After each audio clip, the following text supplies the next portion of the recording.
What's up, my loves and fellow creatives? Shoot me a comment right now if you can hear me. I'm going to go ahead and pull up my files and get ready for y'all.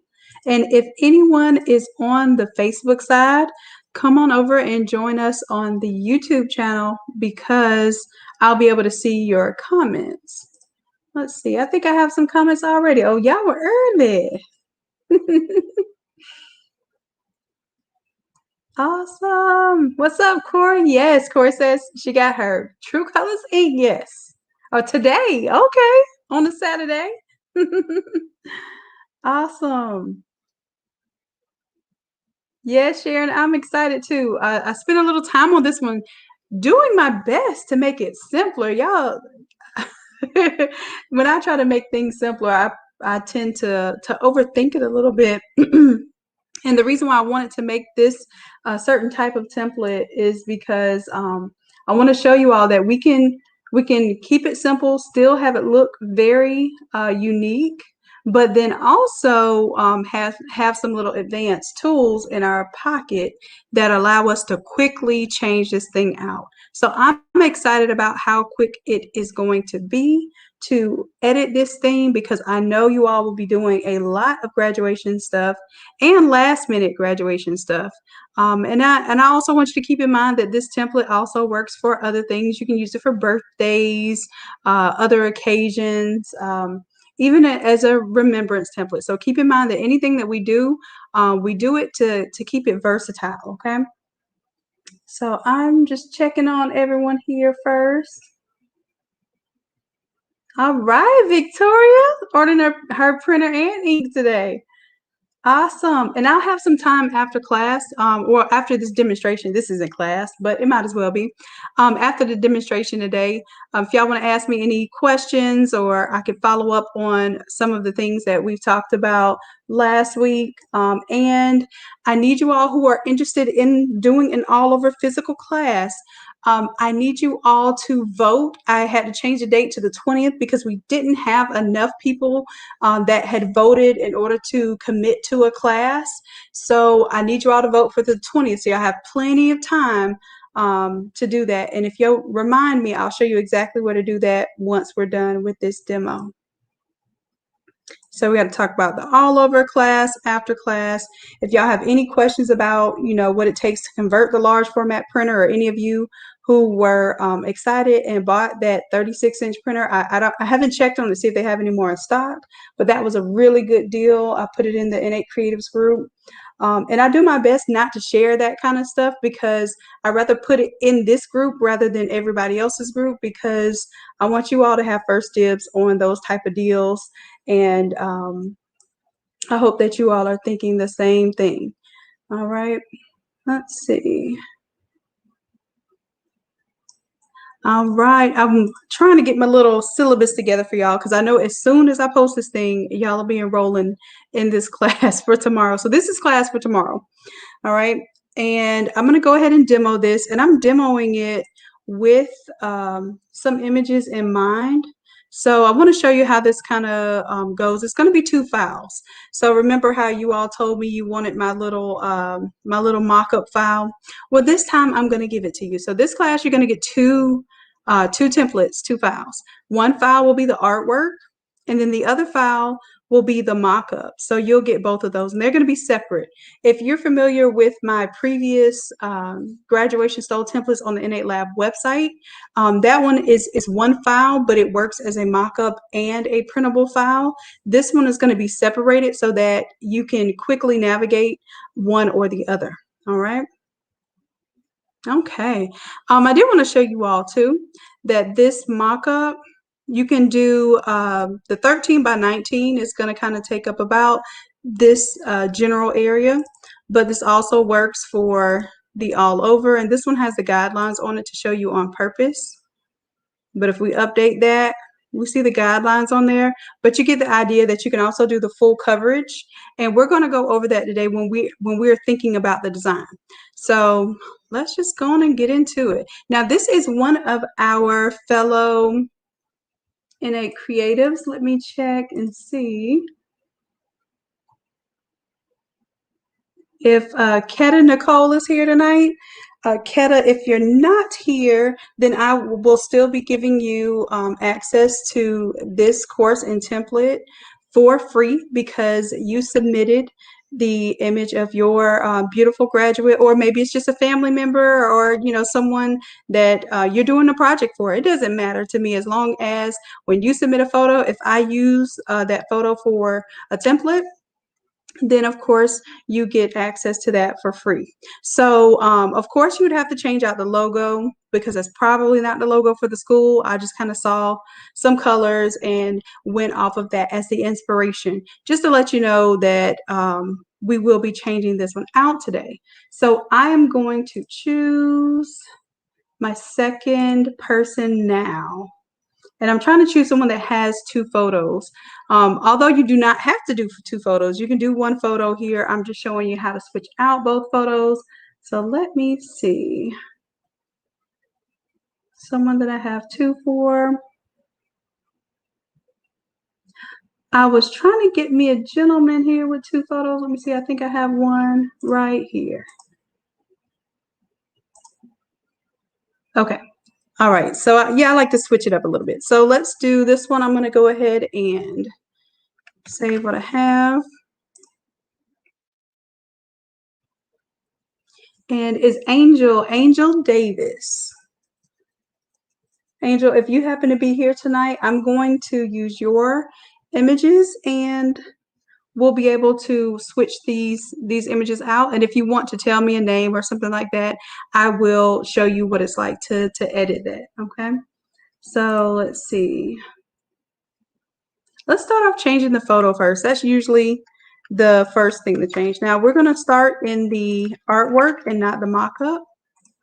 This is the artwork, and these are, we're going to export these as artboards. So this is that fun thing again where we do the work and then we run it and let the program help us out as far as executing. All right. So the first thing I'm going to do is I'm going to right click on one of these photos, and this is photo 1. Now it is a smart object. So this is what I'm going to tell you to do. Everything that's a smart object, just go ahead and double click on it to change it. That way you keep the same overall look and feel, and we're able to do a little bit more with that. And I'll show you in just a minute. So I'm going to go ahead and save this as a different file name because I know we're going to end up editing this further with the demonstration. So this is the file exactly as you would receive it for the class. And if I need to update anything, I will along the way, for instance. All right. Okay, so let's go ahead and do this. We'll double click on the smart object of the photo. The photo appears here. And I'm going to go ahead and pull in one of our images here. And I'm just going to show you that sometimes images don't have to be the best quality or can have extra stuff in them. It's okay. I'm going to go ahead and clean that up.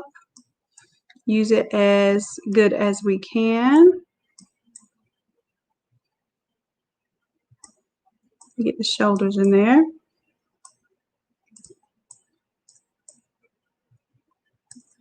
All right, so we'll go ahead and take off the first photo.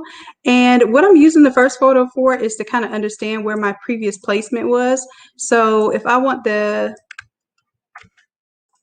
young man's head to be in the same location, because I want to keep things simple. If I can design something one time and reuse the same layout, then I am saving myself some work. All right, so one thing I can do, I can go ahead and fade this off, or I can do it in the main image. I prefer to do it in the main image because I can see what I have left. But all I did was just turn this on, turn the other image off. I will say yes to that. And basically when you hit yes to save, it's going to update the image here. And let's see, I need to also update this image. Let's take this one here.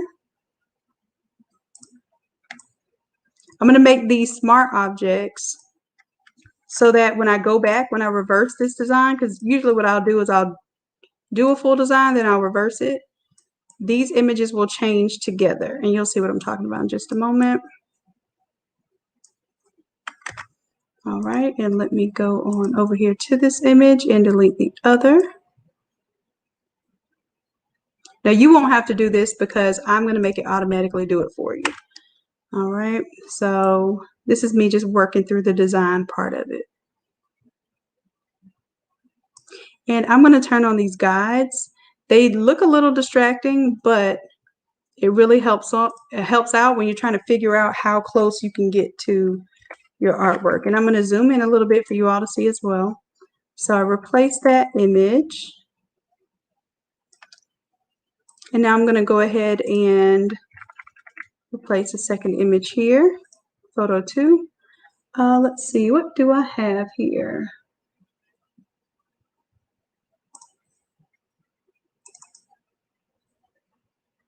I'm going to double click on the image, and because it's a smart object, I can switch out the image here. I'm going to go ahead and make this canvas size a little bit wider just in case you don't have a full-length photo here. I'm going to make this more of a square. And let's drag in photo 2. And this one does happen to be a taller image. However, I just don't want you to feel like you have to have a tall image, because a lot of times we're getting those bust photos, like from the shoulder area up. Okay, I'm going to go ahead and turn off the other one now that I know this one is in place, and I may have to do a little repositioning when I save this. All right, so here we go. That is image number 2. So I'm going to take that same photo, and I'm going to bring it over here. And it's still a smart object.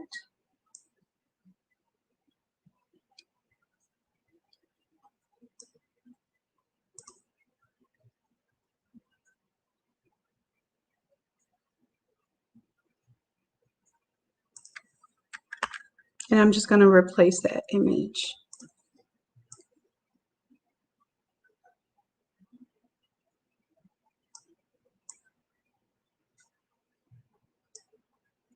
Now, because I don't have a logo, I usually just replace it with just some alternating colors so we can see that. Oh, Angel, you're here. Hey, love. Awesome. So it's Central High School. Let's look it up. What city is it?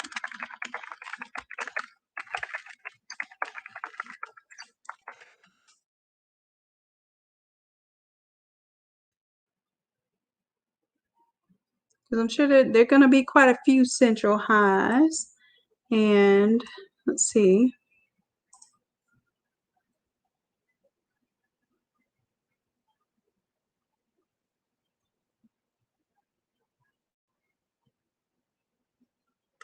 Hey, Ann, remind me at the end of this demo, and I'll answer that for you with the computer specs and everything. Absolutely. Let's see here.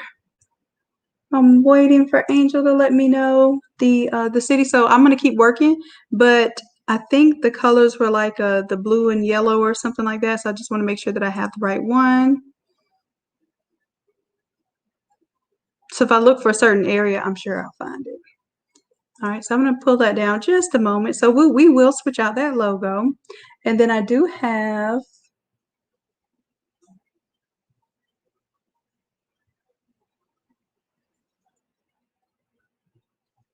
name here. Let's see. Am I able to? I don't know if it's letting me. It won't let me copy and paste. I'm used to copying and pasting. So let me see. I'm going to type it because with this StreamYard, it's not letting me copy and paste comments, which is what I normally do.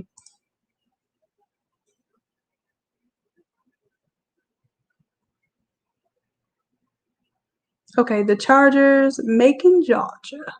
All right. So let's see if we can find that.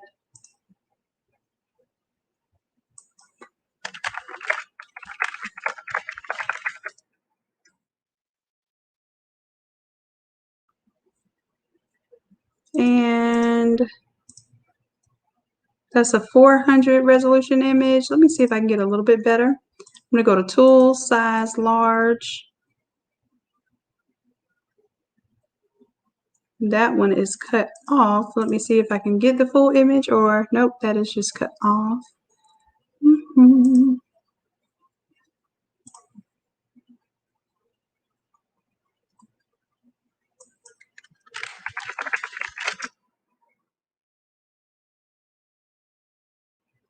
This says this is a large image, so let's try it out. It's at least 500 pixels. I can work with that. Let's open it.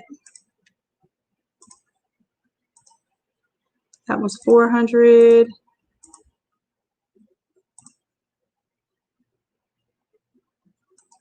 Let's open image in a new tab and see. It says it's 512 by 512. It's got a little shadow on it, but let's see if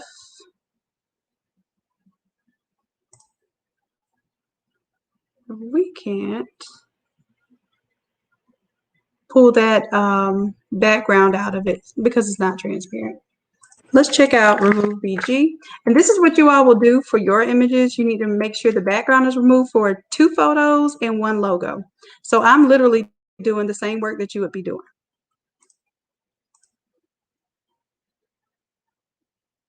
Now you do have to be aware, sometimes you remove the background on a logo, and if there's white in the image, it will remove that white as well. And I can see it didn't remove the area right here, but I'm good with this. I can go ahead and, let's see, download that one. And this is school logo.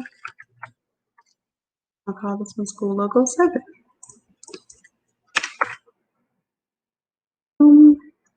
And I have quite a few graduation projects to be working on. So those of you who shared graduation photos with me in order to have a chance at getting the template or the course for free, I am absolutely still working on graduation stuff. So if you see your image used, do not be surprised.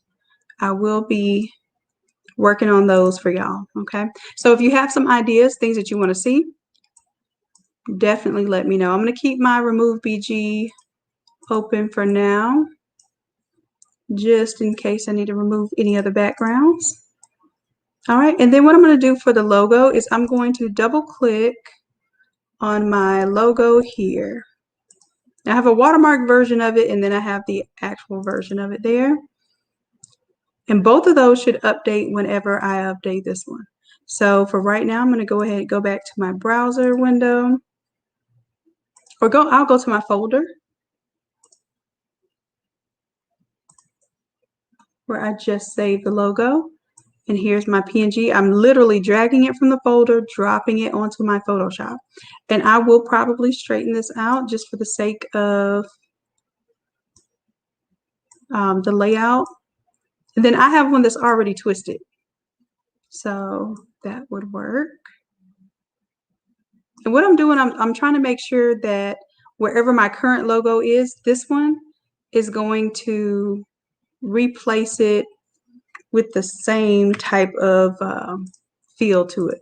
So you will have logos that'll be different orientations. So you might have one that's landscape, and I see why they twisted it too, because this little sword here kind of makes it look off-centered, which might be a very good reason for why they initially had it at an angle. Let me see. I'm going to go back to just placing it.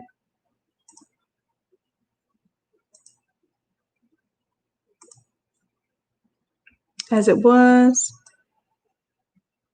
Yeah, I can definitely see that being a reason why it's at an angle. So we'll let it be at an angle. All right, let's go ahead and turn off the previous logo. Now, is this supposed to be orange or like a gold? Because sometimes online the colors are a little off. So just let me know if I need to change this color to gold. Meanwhile, I'm going to go ahead and just save it as is. Oops.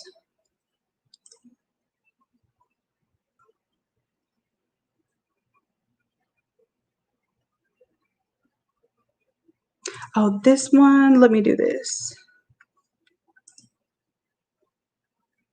I'm gonna save it as a PSB and then bring it in. Scroll over one. I'm gonna save it as a smart object, which is a PSB. And I'll do it this way. Nope.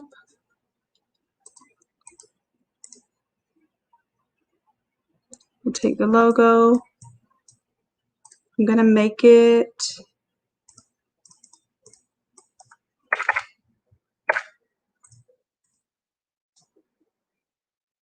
I'm gonna rasterize it first and then make it a smart object. So that way, no matter if it's layered or not, it will save as a smart object. There we go.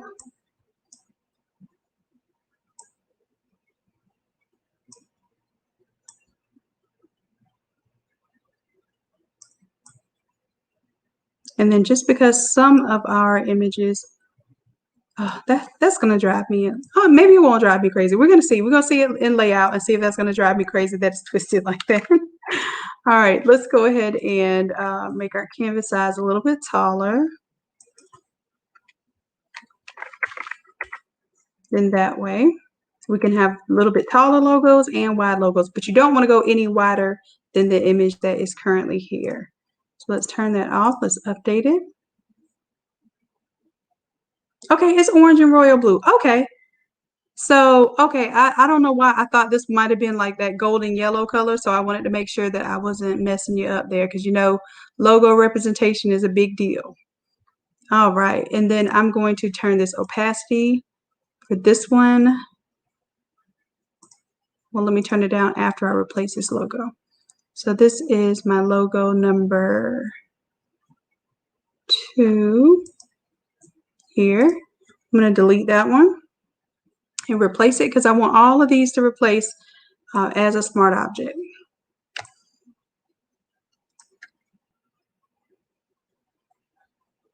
And then I will place this down where, or up where my text is. I'm going to place it above my text and then drop it in the folder with the text. So it has the same look as the letters there. So usually any logo, whether it's a 0 or not, you can kind of use it to replace the 0 here. That's what I did for the design. And although it's not a 0, you get the idea that it replaces that number. If you don't like that, then you can type, you can type the 0 there and you may or may not put a logo in this area. I just thought that was something that gave a little visual interest, a unique way to use the logo. All right, so now this one I'm going to go back to and make it more transparent. So I'm bringing the opacity down. And I like to have one that's full opacity because I like to pick the colors from here. And speaking of picking the colors, I have a special smart color set up here for this one. So that's what took me so long with this one too. I was making it so that all colors update universally. So I'm going to disable this layer mask here. This is what I was saying. You can print just the 13 by 19, save yourself some ink and paper. But some of you want to print all, to do a full bleed. And this one prints, you would cut your roll media, or if you wanted to, you can tile this. It would be 2 sheets if you were doing 13 by 19. Or you can cut yourself a 35-inch sheet of paper and let this print 34 inches. You need a little longer than 30 for the 60-inch stole because you have this angle back here where the fabric meets up, and you kind of have to judge how you're going to do that manually. All right, so what I typically do is I will fade this off to white at the back because it just makes it a lot easier, uses up less ink, less paper, and I don't have to be precise with how my image lines up in the back. Because keep in mind, this is a curved stole, so the longer you try to make this reach the back, the more difficult that process is. All right, so I said I was bringing on my color swatches. So I have the color swatches here. And let me bring them above my guides. Here we go. All right, so right now everything is universally colored by navy blue, red, and then I have like a black fade off to transparent gradient here. So let's see how this affects the entire image here. All right, so number one, I think what I'm gonna do is change my red to orange. So I'm gonna right click on my Smart Color 2. Let's double click on it.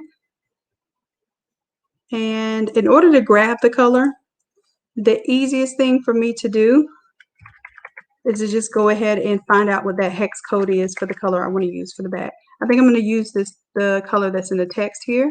So I take my color picker, I'm going to grab that color, copy this hex code, and then this is just for my reference. So if you have different schools, this is going to be a good reference for you, especially if you're doing the same schools, or even if you are like saving this year after year. So the same teams, you know, you might end up using the same information for several different applications for the same school. All right, so that's my hex code, but I need to change this color. So my Smart Color is open here, and I'm just going to double click on this solid color here and replace the hex code. I can close out. I have to hit yes to save this in order for it to update.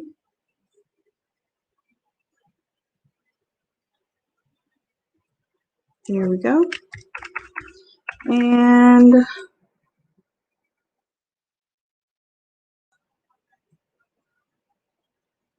that one updated here. Let me update my Smart Color on this one too. Smart Color 2.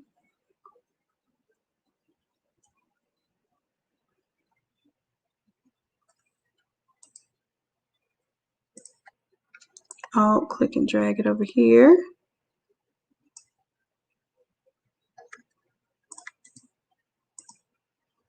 Now, of course, like I said, you won't have to do all of this at all. This is just me actually preparing this file for you all, but I wanted to show you what I was doing, so because I know some folks were probably wondering what we're going to be doing for class tomorrow. So let's see, let's bring this down to the back layer.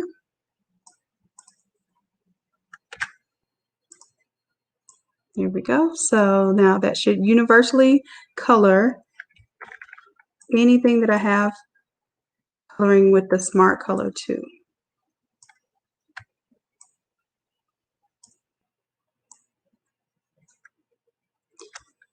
So the other thing that I had in Smart Color 2 was the class of. And just to clean it up, I'm going to take this copy 2 off the end. So now anywhere that I saw the red, I'm going to replace with this orange.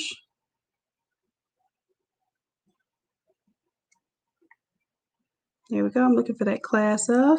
It's going to clip down there. And then I'm going to delete the red one.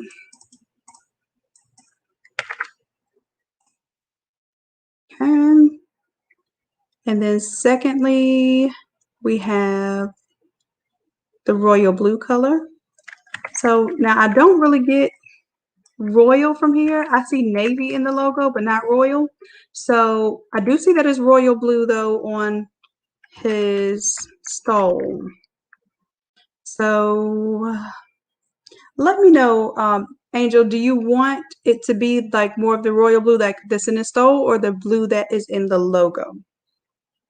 Because I can definitely make that happen either way.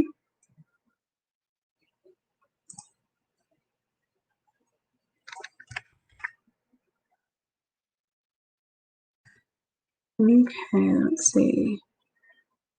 D. Tilly, this is a new file. So this is not, it's a little bit different than how my original stole ones were that I developed last year. I am, as I learn and as I grow, I'm also teaching you all what I'm learning. So I've come up with some new ways of solving problems. And when I figure out new ways of solving problems, I share them with you all. So here I am just kind of showing off and showing you how I'm learning and applying some of these things. And I teach you the same things that I'm doing, literally. Let's see, I'm going to change this global color now, which was this one here. I have to grab the hex code, copy it, Control C, or you can right click and copy. And then I'm going to right click here for my Smart Color 3. I right click on it just so it can show me where it is in my layers there. And then I'm going to double click on the color and change that color.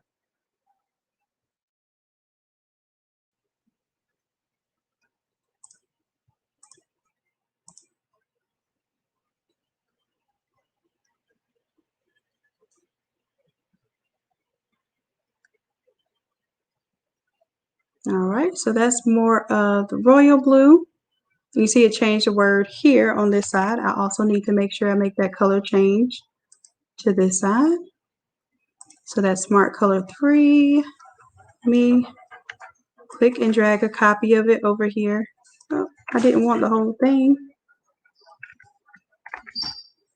I just want the color.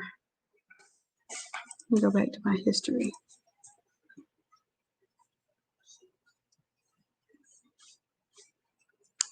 Let's see here. Smart Color. Smart Color 3 is right there. I'm gonna Alt, click and drag. Oh, I know what it is. It has a, it's linked. I linked it for you so that if you change the text, it'll keep, or move the text, it will also keep the color with it. But now I need to unlink it. So for this one, I'm going to link the text. Let's grab the color. And now I'm just going to use this color to recolor the first name here. So I'm going to look for first name. Drop it right there. It's going to clip it. I'm going to get rid of my original one. Control T to transform this piece here. And this is how I'm recoloring it. So literally I'm using color, but I'm using colors as if they're objects or fields so that they can recolor everything all together. Now in Illustrator has a global recoloring feature, but Photoshop does not. So this is my way of telling Photoshop I would like a global recoloring feature, and I call my colors smart colors because they're literally just, they're smart objects, but it's literally a color that is filling that smart object. Okay, so now I have that blue there, and it kind of ties in. This is why I love gradients now. I'm telling y'all now, because it's got that dark blue and that light blue in there somewhere. Okay, so Angel, it's in there. And then plus he has on blue here too, so it's kind of tying all those colors together. And then I'm gonna leave the black here because I usually like to have some black in the image to ground it. But let's say we wanted to change it, so I have to do this anyway. Let me go ahead and go to my Smart Color 1. And you know what I didn't do? I did not change the hex code there because I want to save that. So if you save your hex codes up there, then as you design, you can just copy and paste the hex code, or you can use your color picker and pick the colors from there as well. Let's see, what else did I say we were going to do? Change this one out. So let's say that we were going to use, for instance, let's say we were going to use this darker color, right? As one of the colors in our image. I can pick that one. I'm going to grab that hex code. And I don't like my blues being up this high because they end up kind of purpley, and it's usually the monitor that's doing that. So I'll typically bring my blues down, even a darker blue, bring it down towards the teals and greens because it has less purple in it. And you can also do that by changing the magenta. You can bring the magenta down a little bit. If your ink has trouble with printing blurples, which I don't have that issue any longer with the True Colors ink. So I tend to, just print as I see things, but out of habit, because for so many years, no matter what ink I use, I got blurples. So when I thought I was seeing blue on screen, things would print purple. That's not an uncommon problem. So I usually will adjust all of my blues that are very close to purple, just so that I don't have that issue when I print 100 prints and I go to press one shirt and it looks a little purple to me. I have to fight with myself to tell myself it's not purple, or to throw away those 100 prints. So I don't like to have that kind of dilemma. So I do shift colors a little bit if they are purplish blues. And again, I'll show you before. Let me hit cancel here just to show you. I can tell, and you can even tell here, you can tell when something blends with white. When you see it start blending with white and you see a color that you don't want to come in, then I see purple coming in here. So I shift it down. And see, now I shifted down just a little bit. When I'm fading to white, I don't see purple anymore. And that's because it has a little less of that magenta hue to it. So that slight change that doesn't even look that different here makes a big difference when it comes to your printer managing those colors. Okay. All right, so now I'm going to come over to Smart Color 1. And let me go ahead and put my hex code in while I'm thinking about it. Let's go to my Smart Color 1 block. I'm going to double click on it as a smart object. And this one is a gradient, so you can do a fill or a gradient here. I am just going to replace this gradient color with my hex code there. And this is going to be that darker blue. I'm going to say yes because I do want to update it.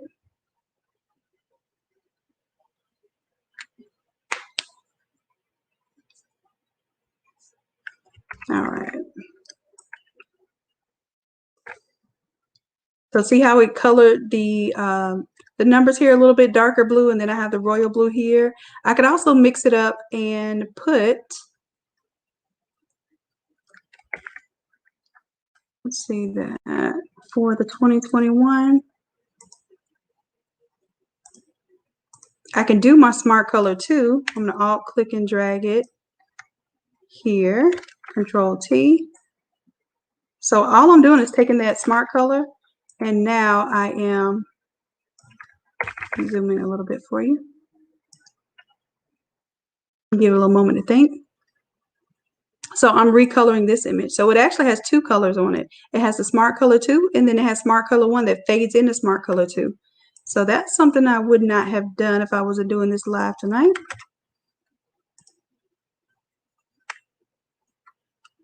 All right, and let me go ahead. I'm going to go ahead and link all three of those together.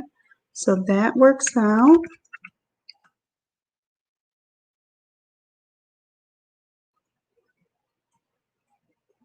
And then I have to replace the Smart Color 1 here.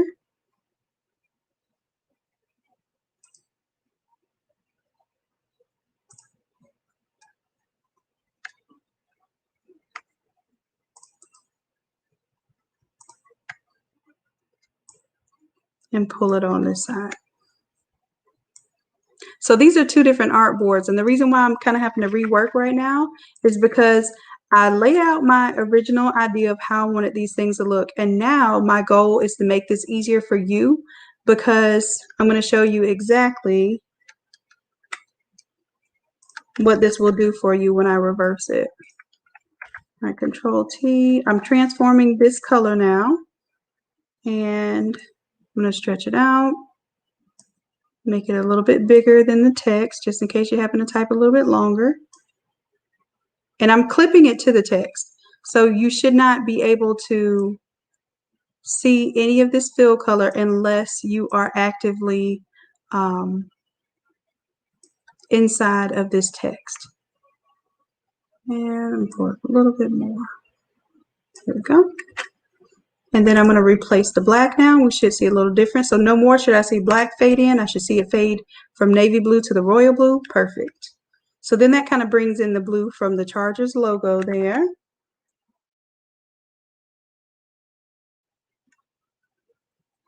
All right. I got smart color 1, 2, and 3 here. And you also notice that down here on the image, it updated the royal blue color to the top, the orange to the middle, and the darker blue to the bottom. And then now for my photos, I'm going to delete the layer mask there. Or no, I'll keep it on. I'm just going to clean it up a little bit. So it's a layer mask already on there. I'm just fading it off. Y'all know I don't like to see the hard lines cut off here. And this one actually has an image that that goes all the way down. So I can go to that photo.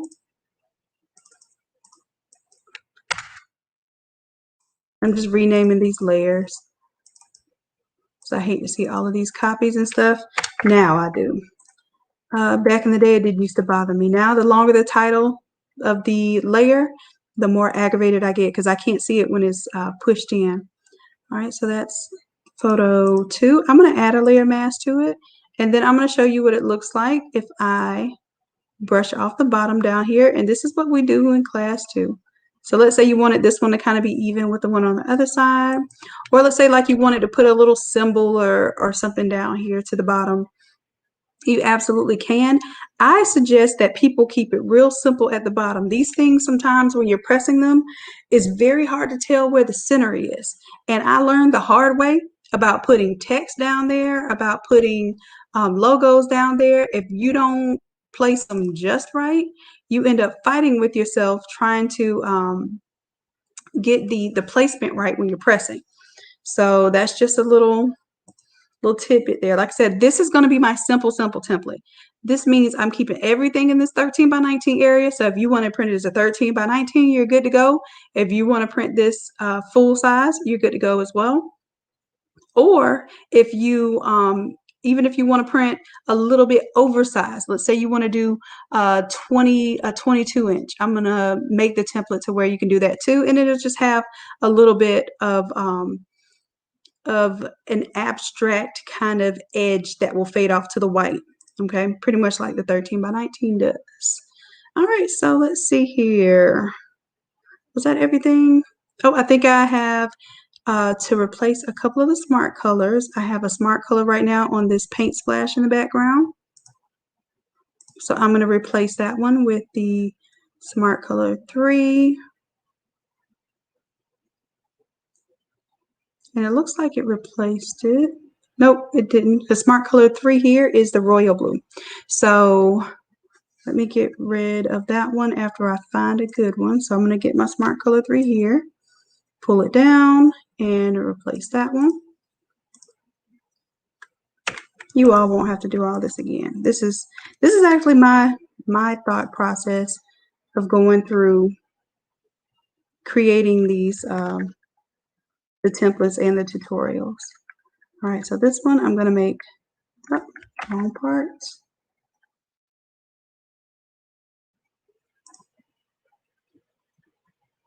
I need to unlink just this blue one because I'm going to use this as a separate color. Control T. Now I can transform this one. And I'm going to use Shift so that I can transform it disproportionately, which I normally don't do that unless I'm really trying to squeeze some text in, like I have a really long name. I don't do it with photos, like I don't like to squish people's photos in, but I will sometimes do it with text and of course with the smart colors, because the smart color is just a fill. It's not going to look distorted if I blow it up. All right, so that is replacing the paint splatter.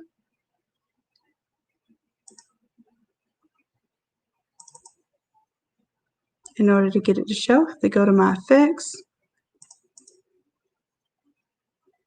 turn those two on. This one's off.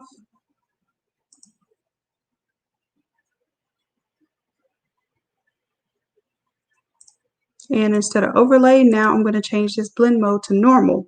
So when I had it on the other blend mode, you wouldn't see it at all. So we have normal here. I think I like it better with the white color splash. So although white is not in my color palette, I can turn off my smart color and I can manually change the color here too.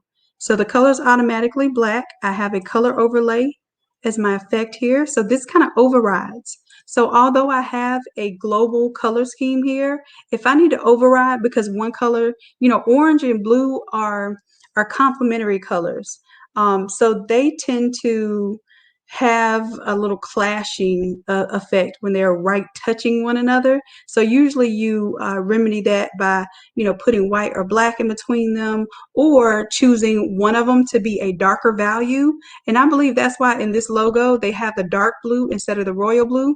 Royal blue and orange are very close in value, meaning they have like the same amount of grayscale to them. So if you put them side by side, like red and real green, look clashy next to one another. But when you put a red next to a dark green or a red next to a really bright apple green, they look a little more appeasing to the eye. But these are primary, kind of, well, it's primary and secondary colors, but like I said, they're complementary, so they kind of do a little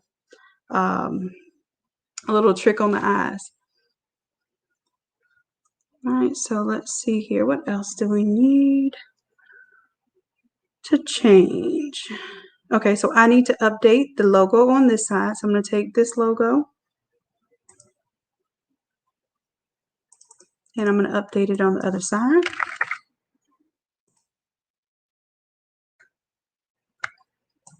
Pick it up, move it over here.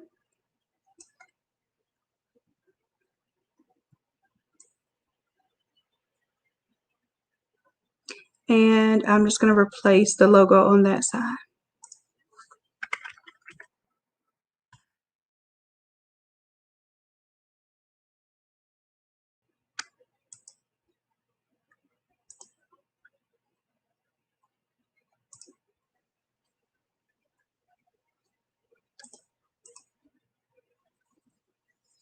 Just taking me a little time with the StreamYard streaming, y'all. I apologize.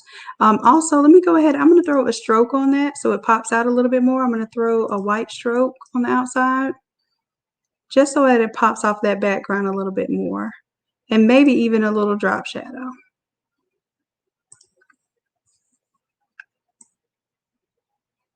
And of course, you can turn those off if you don't need them. All right, and then also I have another watermarked version of the logo over here. I'm going to replace that.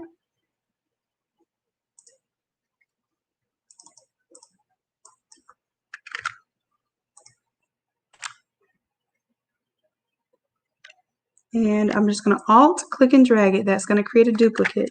Now this one, I'm going to twist it just so that it doesn't look like it needs to be there. It's more of an accent. Just something to kind of visually take up some interest in that area to balance the left side. So the left side, you kind of do see the full logo. On the right side, I wanted to make it so that even if the whole logo doesn't show, you can still recognize a logo was there, and it is a part of that that recognition there. Right, and let's see, what opacity do I have this one at? This one is 42.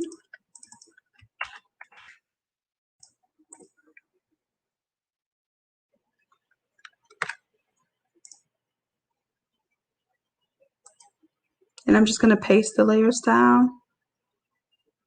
I thought I was going to paste the layer style. I guess I didn't copy it. 42. Oh, I'm on the wrong one. That's why. This one's 42. And this is why I use my my little eyeball all the time, just to see what it is that I'm affecting, because sometimes the images are the same, especially with smart objects. And I need to be able to see what's going on. Now that was a little too light at 42. I'm going to bring it up a little bit.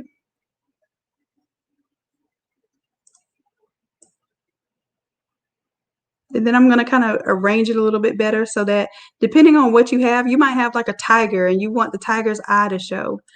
You might have a really long logo, so maybe you want to put your logo at a little more of an angle. I'm literally just using this for the sake of taking up a little of this background area here.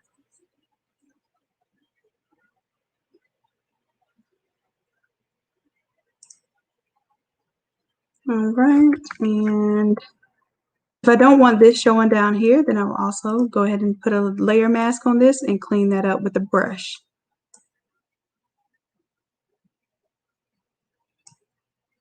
Oh, it's got this drop shadow on it. Let me take off the effects. There we go. All right, what else? Let's see. I think that's it. Let me see if there's anything else I can change or update for you all.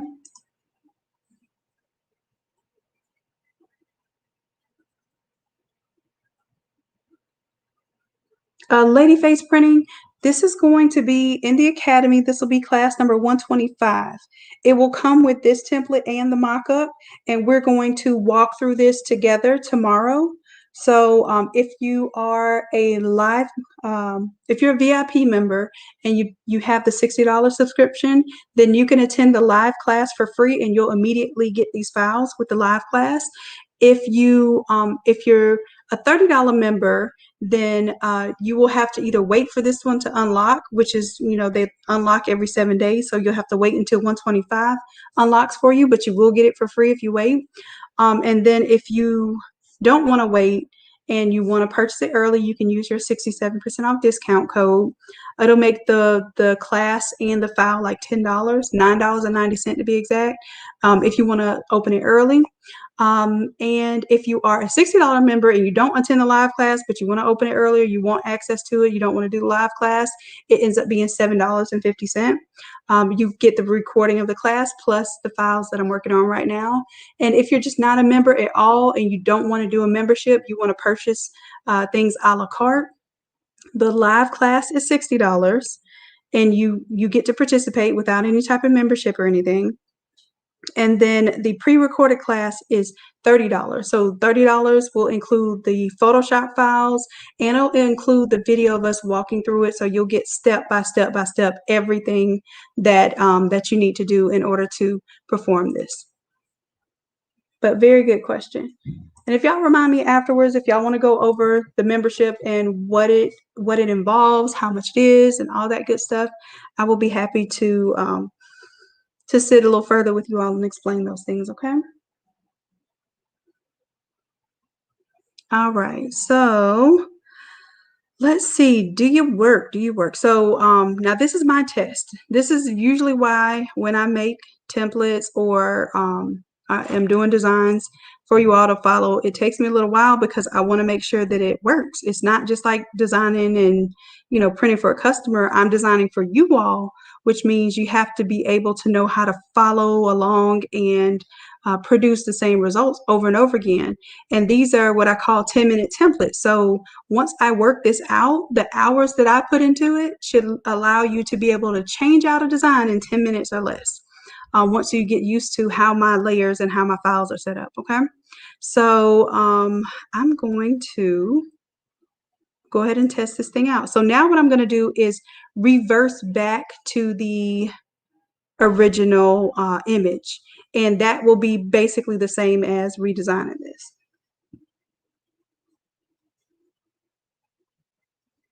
Awesome. So Ladyface, you will get this one. This is an updated one, and I'm going to show you how it works with a mock-up too. I think you're really going to love it. Okay, so you will get this file too. All right, so let's see. Let's do it. All right. So I'm going to focus on the t-shirt design. If I focus on the t-shirt design, everything else should come to play. Now, as far as changing out the name and everything, I'm going to let you all do that. Angel, you will get this file, okay? This is your file because I ended up using your handsome little one. Well, I guess they're not little ones anymore, are they? They're all growing up. But yes, nonetheless, you will get this template. And this class, you'll have access to the class as well. If you're not already going to be there. All right, let's go ahead and let's change out photo number 1. So now I'm going back. Photo number 1, I'm going to double click on the smart object. I should be able to bring my beautiful young lady back here. Yes. And it should update on both the stole and the shirt now. You see that? Same thing with photo 2. Let's check myself. Switch out the photo here. Yes, I'm going to update that. And boom, second photo changes out. Awesome, awesome. The next thing I want to do is change my colors. So what I did not do, which was not very smart of me, I'll do it now. I'm going to take my smart color 1, double click on it and change it to black, but I'm going to duplicate this layer. So I have the blue there and now I'm going to have the black. So all I'm going to do, I know this one was 0, 0, 6 zeros basically. If I drag my mouse all the way to this left bottom corner, I'm going to get 6 zeros, and that lets me know I have pure black there. I'll say OK. And hit yes to update. You have to save the smart objects, otherwise they do not propagate. It will not update in your mother file. So basically the mother file is where everything's showing and going down. And then these little smart objects are like little babies that contribute to the design. Okay, so if I change one, it's almost like they multiply. So let's see, let's go ahead and do number 2. And I'm going to go ahead and change out my code here too. So now it's going to be 0, 0, 0, 0, 0. 6 zeros. I should have copied and pasted to make it simpler. So let's do that now. So the second color is going to be red. I just chose a generic red for this. So let's go ahead and not do that. I want to show you how you really should do it. Let's say I want to choose a red from her gown. Okay, I'm going to pick the color red with my color picker. Let's grab it. This looks a little pink though. And if this were something I was spending a little more time on, as far as like a personal client, I would actually shift these colors. I would shift these colors from a pinkish red to like a true red. And let's see. Let me see if I can pick a better red though, because I know there's red in there somewhere. Yep, that's a better red right there. So let's say I'm going to go with that red. Let's say that is a school color red, and I want to go exactly with it. Now, if you have team colors and that sort of thing, you can grab the hex code if you go to teamcolorcodes.com, and you can literally grab the hex code and change your design to match whatever the standard codes are. And even colleges have the standard color codes.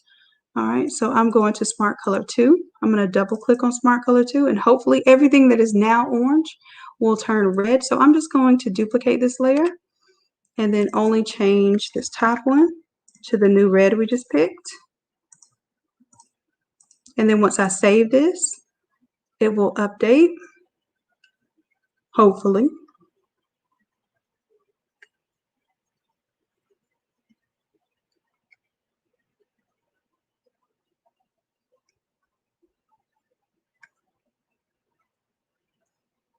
All right, so that was a little bit deeper red that I chose, but I still like it. Let's see, so that is the red that it chose, and you can see how this, globally affects everything. If you want to choose a different color, a brighter color, then once you choose it, you won't have to update it every single place. You'll be able to change it out just based on the smart color, right? That used to be my number one thing that I hated changing out on templates is, oh my gosh, I have to recolor everything. So this is my attempt to save you a little time and energy. Now the third color here, I think this is black, but I was just doing navy blue just so that I can give you 3 colors. So I'm sure I will pull a navy blue if I try. So let me grab my eyedropper. And see how that's navy blue? I'm sure that's probably supposed to be black. These colors are a little like vibrant and shifted, but it's cool because I think this helps us see what we can do with it. And like I said, if I have a blue that's close to that magenta, see, it looks purpley to me. So I'm going to pull it down here. I'm going to pull down closer to the teals and the greens down here, and it does make my blue look a little more dull, but it looks more blue. It doesn't look blurple on the screen here, because your screen can display colors that your printer cannot possibly interpret, and that's the real difference between having a good screen setup as far as your calibration of color. Y'all keep in mind I have a video just on calibrating color, so definitely check that out. But yeah, you can print, like you can view neon colors, but it's not going to print neon, so you do have limitations in your color gamut. All right, this one, let me go ahead and change the hex code here. And this is something, I don't do this. I'm not going to lie. I don't do this frequently, but I'm starting to teach you all the stuff that I wish I would have been accustomed to doing when I first started designing, so I wouldn't be so lazy to do them now. But keeping a color palette and keeping up with your hex codes is pretty important, especially if you want to reproduce the same results every time.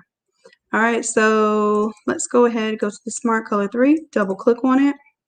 I already know my hex code. I'm just going to duplicate this layer, turn off the previous ones, and replace it with that hex code. That should bring that navy look to me. And I did have to hit yes to save. I know I'm clicking a little fast, but this is because it's the demo, and in class, of course, we take our time, make sure every single person has a final product by the end of class. Okay, and we do all of these steps together live. I can look at your screen. I can even take over your mouse if I need to, but I very rarely need to, because I can draw on your screen and give you an idea of what it is that you're looking for and how to correct your issue. All right, so I'm updating the logo now. Boom, there we go. All right, now, like I said, in this case, this little watermarked logo, make sure I'm clicking on it. And I'm going to call this one watermarked. Watermark. So now this one I may adjust because this logo is a little bit different.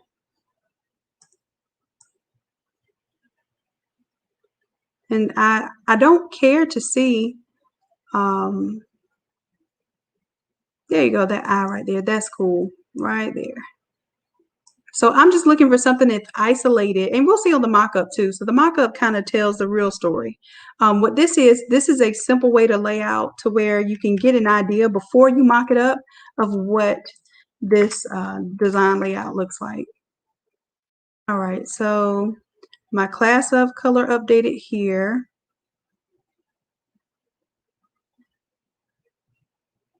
My color updated here. I had my black update here. I think I may have, do I have a smart color on top of my stole text? Yes, I do. It's black. And then this is the smart color. I'm going to go ahead and, I didn't need all the text. I just needed the little smart color. So let me go back for a second and just grab just the smart color. I think that's smart color 3 there. Yep. Smart color 3. I'm going to grab smart color 3. And now that I did it on one side, I really like it, and I want to do it to the other side. So I'm going to bring this here. And I'm going to change the blend mode to overlay. And the smart color 3, I'm going to drag where the stacked 2021 is. Is that it?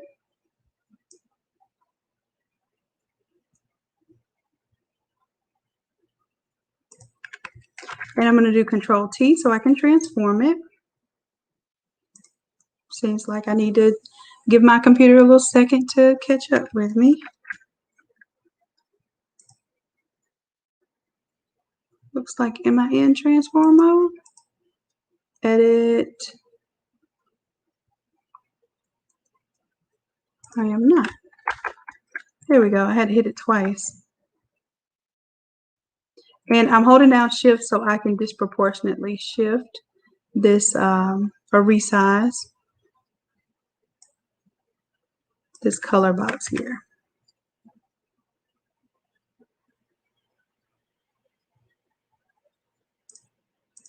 And then I have the black going over it, so that's good for me. All right.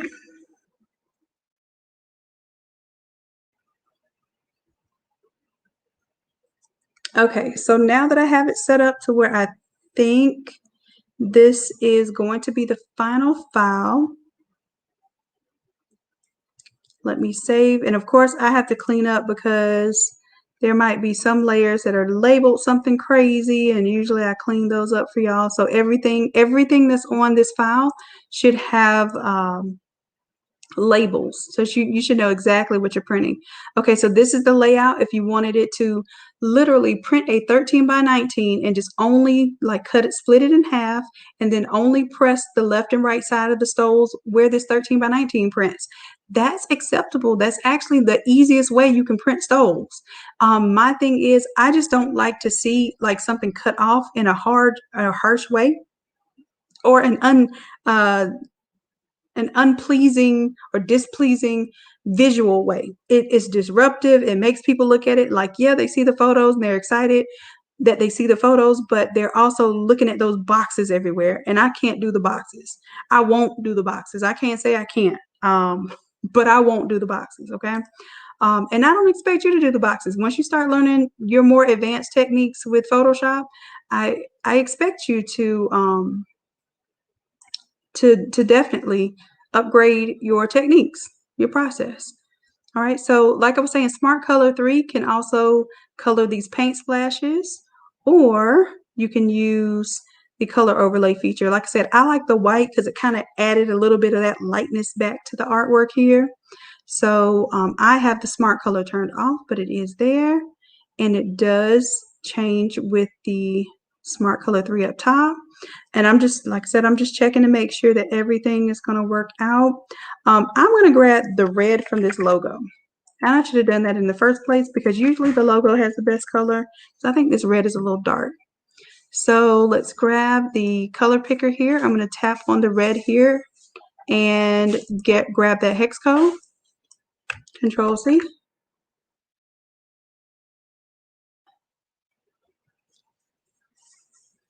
Let's see, grabbing that hex code, copying it there, hit OK. And then now I can go to any of the smart colors. Now that I have it all linked up, watch this. I don't have to go find the original swatch. I can click on any smart color too. I can click on that red. I can change the hex code there, and it should update everywhere in my graphic.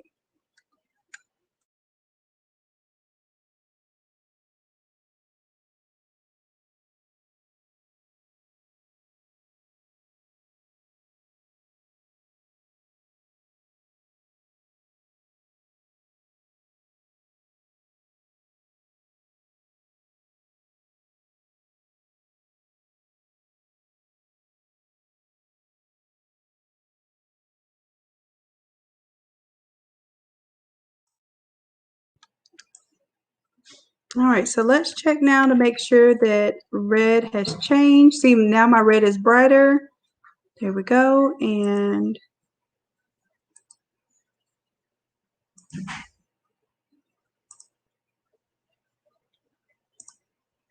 you can also turn off certain colors. So I build on the colors here. You're able to hit the little eyeballs here. I call them eyeballs just because that pops out in people's minds. But that's your visibility there. So you can make things visible or invisible. And you're welcome to turn those things off and modify these things to suit your personal taste. My goal here was to create something that within 10 minutes, you can change out the entire theme, change out the photos, and then of course to change the text, you will just double click on the text and you can just retype there. So you can retype just like that. I'm going to hit escape and Control Z to undo that because I want to keep it fresh like the template you all will be receiving. And was there anything else I said I was going to do here before I show you how to pull it over to the mockup?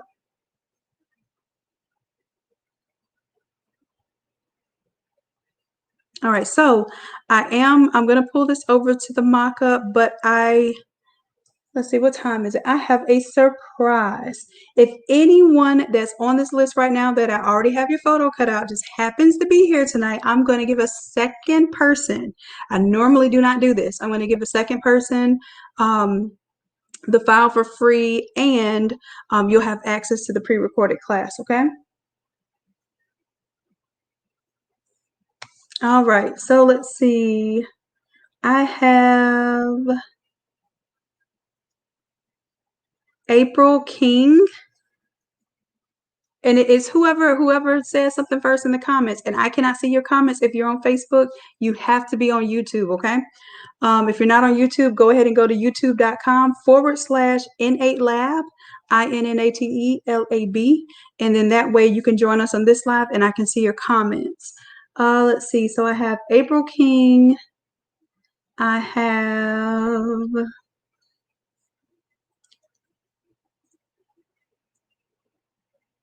already did Angela. Kenya Johns.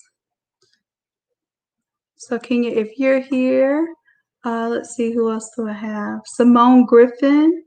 I have Sonia Payton and Mary Virgo Chick.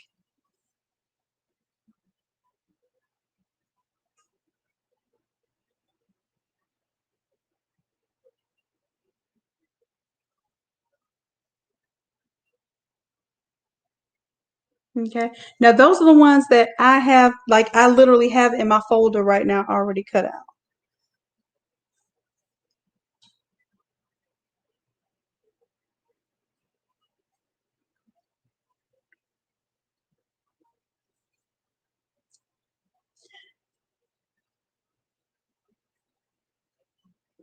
All right, so since nobody chimed in, I'm gonna do this. Let's do this.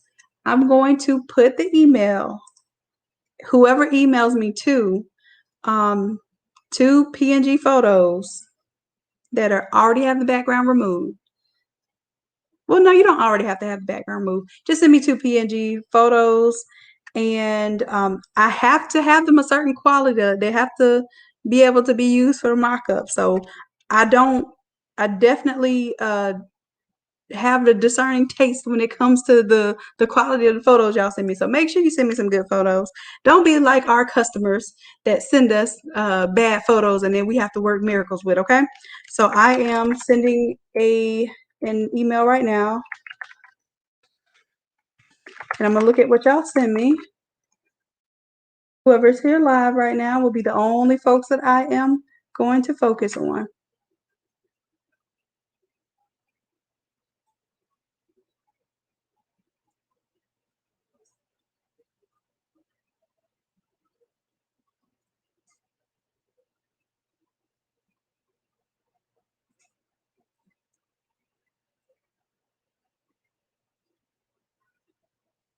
All right, so I'm gonna let y'all have fun with that. Meanwhile, I am going to show this, how we bring over this mock-up, okay? So I kind of need this to be a little different so I can show you the face. Lisa, I see y'all say y'all have some, but send it to my email. If I open up Facebook right now, I just don't know how that works with this new StreamYard, and I don't want us to get cut off. I can try that. Let me see. Let me see. If we get cut off, I'll just connect back again. Let's see here. Because I know I pulled these images, the names that I just called out just now. I pulled them from the Facebook post like last week.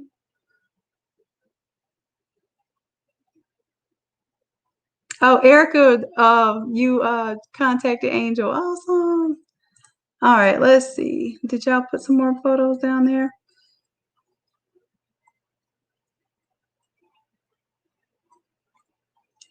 So Same one. So I'm gonna go check my email then. I'm gonna get off of Facebook because it does lag down the computer while I'm doing Photoshop and streaming. Let me go ahead and check my Gmail.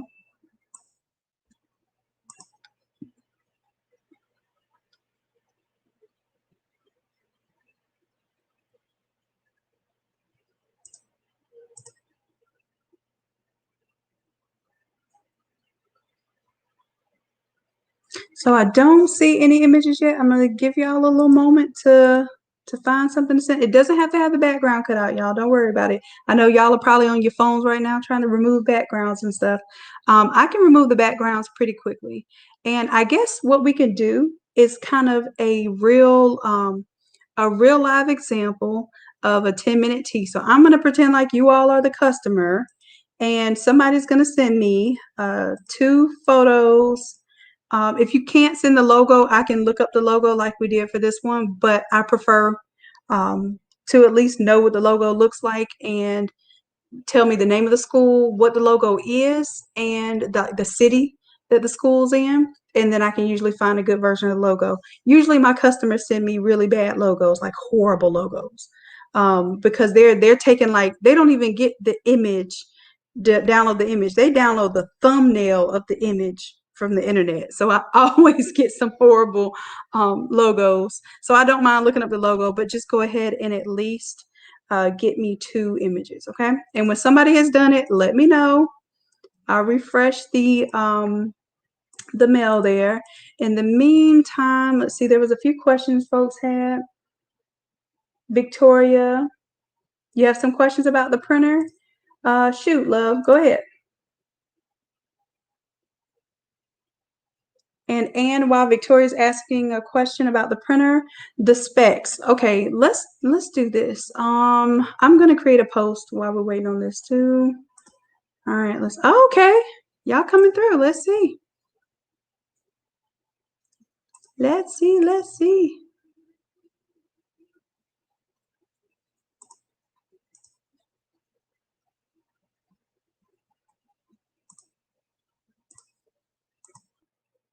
Darika. Okay, let's do it. Okay, so I like these and they're a little different. Okay, so let's roll with it.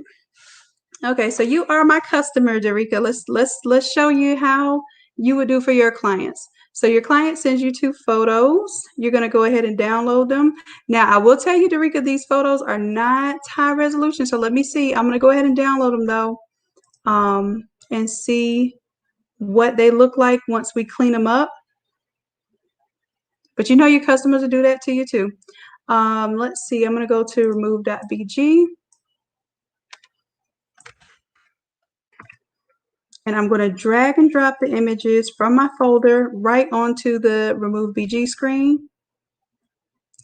And such a beautiful girl. Yes. All right, so that one turned out, see the resolution is not as high as you might want it to be, but now this one is even lower. Let's see how it works out. That one is, hold on, I pulled from the wrong place. Okay, it did well. So you see, got a little bit of the image there. By the time we print it, it won't even be an issue because it depends on how we design with it. So this one won't allow me to download the HD version because it's a low resolution file, but we're gonna roll with it. All right, customer. We got those 2 files downloaded on. I'm gonna go ahead and close out of this now. And let's go ahead and also, love, Darika, let me know what the school logo is, okay? All right, so let's change out the photo. Photo 1, I'm going to my move tool. Photo 1, double click. I'm going to drag and drop in my new image. And I have, if I can't find the logo, I also have some backup kind of generic logos. All right, so I'm pulling this one in, and it just depends. Like if this is our main image, I'm gonna leave this up for a second. If this is our main image and we want one kind of full body, more active image, and then one kind of more zoomed in, this one was the higher resolution of the 2, so I would choose this one. And I would make this one kind of my full scale image. Hit enter, to lock in the transformation. I'm going to turn off the other one. And this color scheme I like too. It's going to be different, the peach color. All right, so let's hit yes here. So we're going to update that.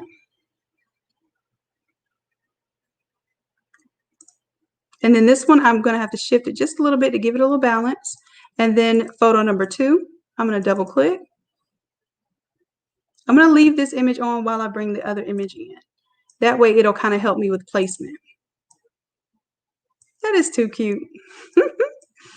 All right, so we're trying to get about the same layout here, which that works right about there. I'm going to go ahead and turn off the other image, hit yes to update it.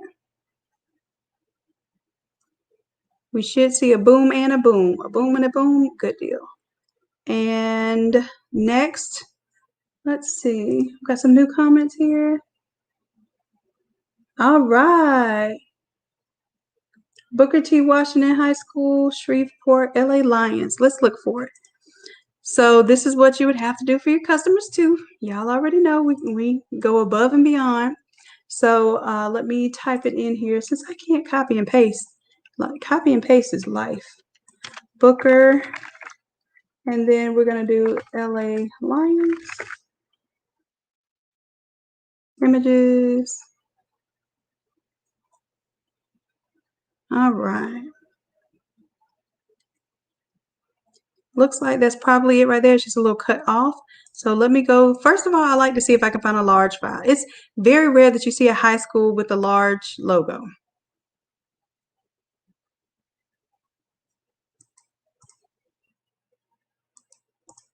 All right, so next I check. If I can't find it large, I'll check medium.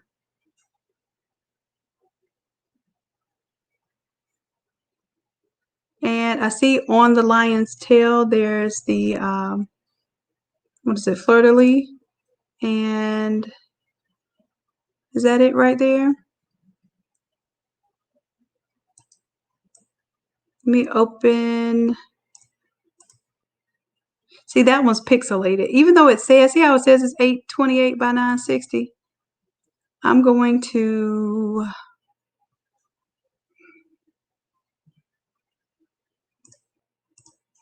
yeah, it's not really that size. It's just lying and saying it is. When I open it in a new tab, it always shows what size it really is.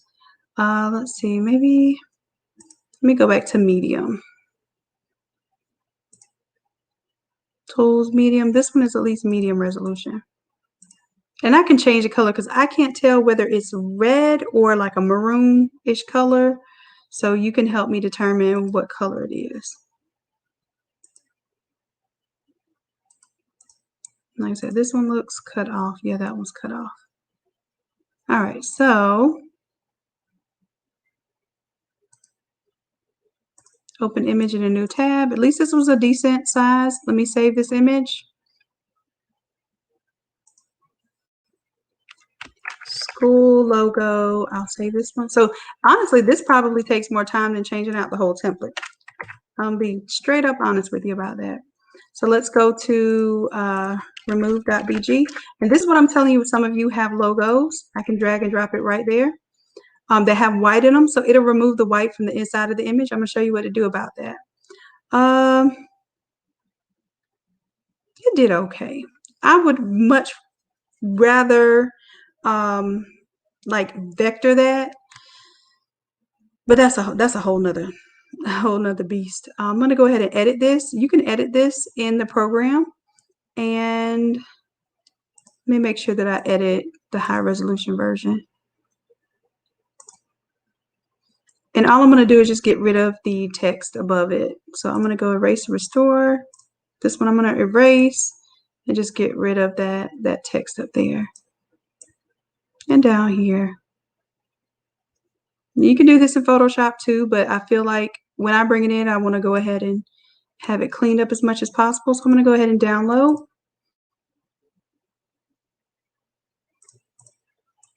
And this is going to save as a PNG.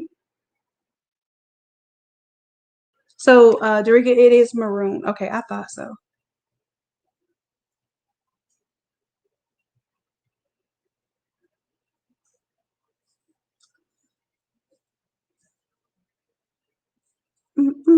All right, so that downloaded. And I'm going to close out of all these windows now. And I'm going to do as if I would just switch out the logo, but I know I'm going to have to do some work to that logo.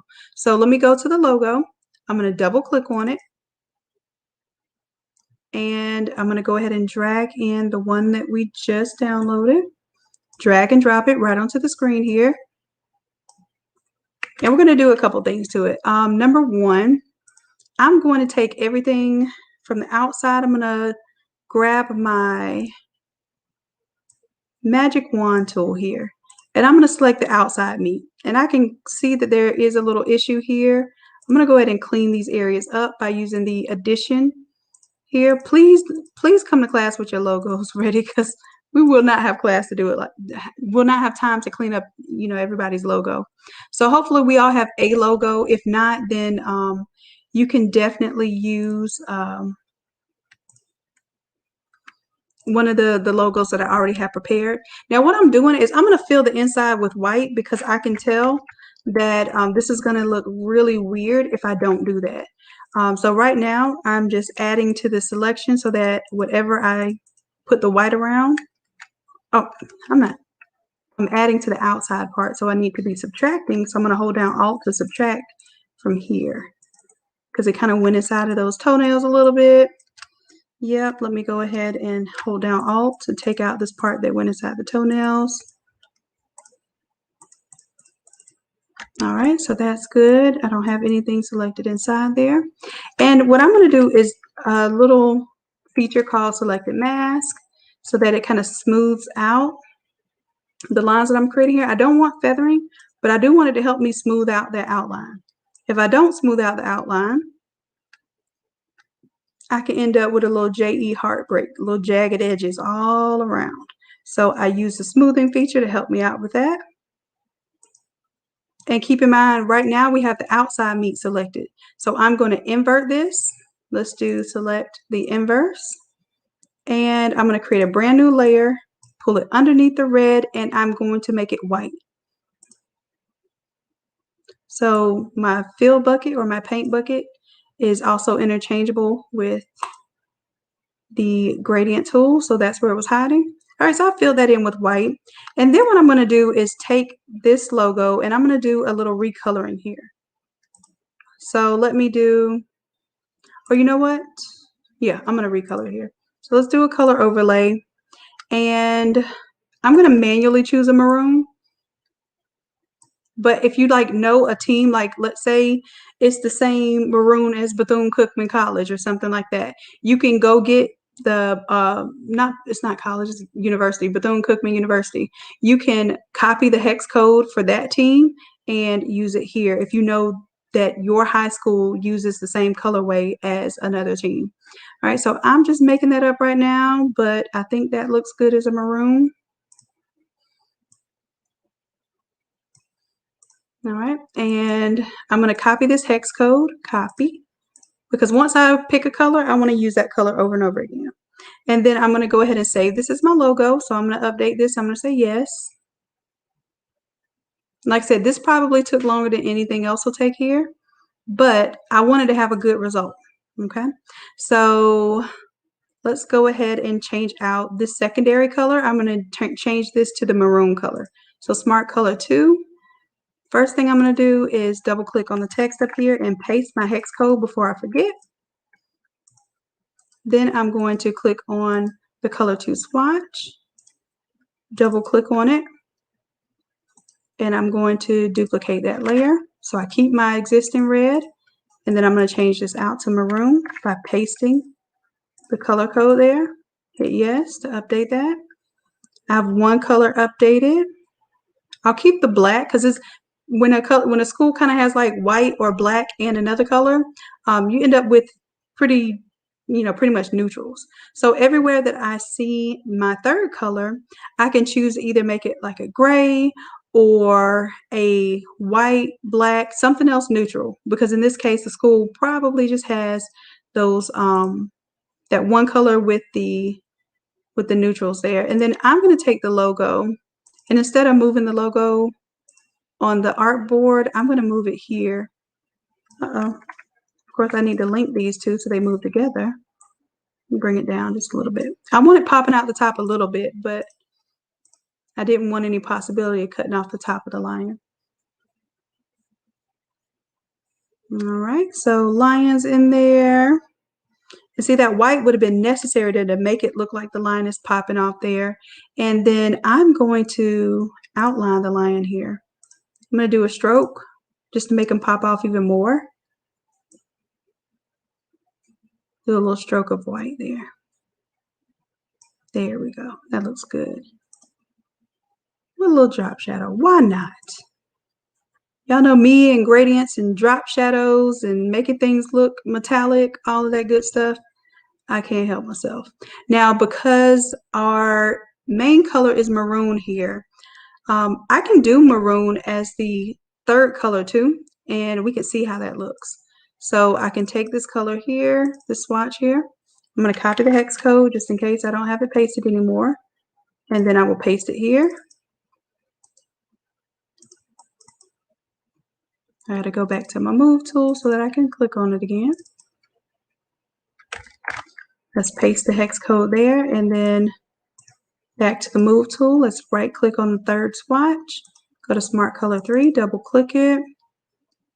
Let's duplicate the layer. Change out that color.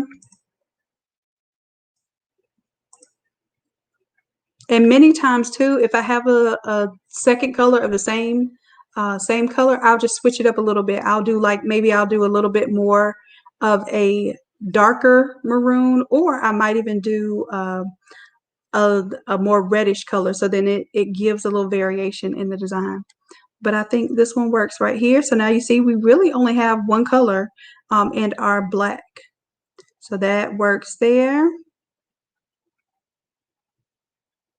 And then let's say for this particular photo, you wanted to zoom out a little bit because you wanted to see her foot kicked up like she's ready to get out of there. Yep, just reduce that or move it.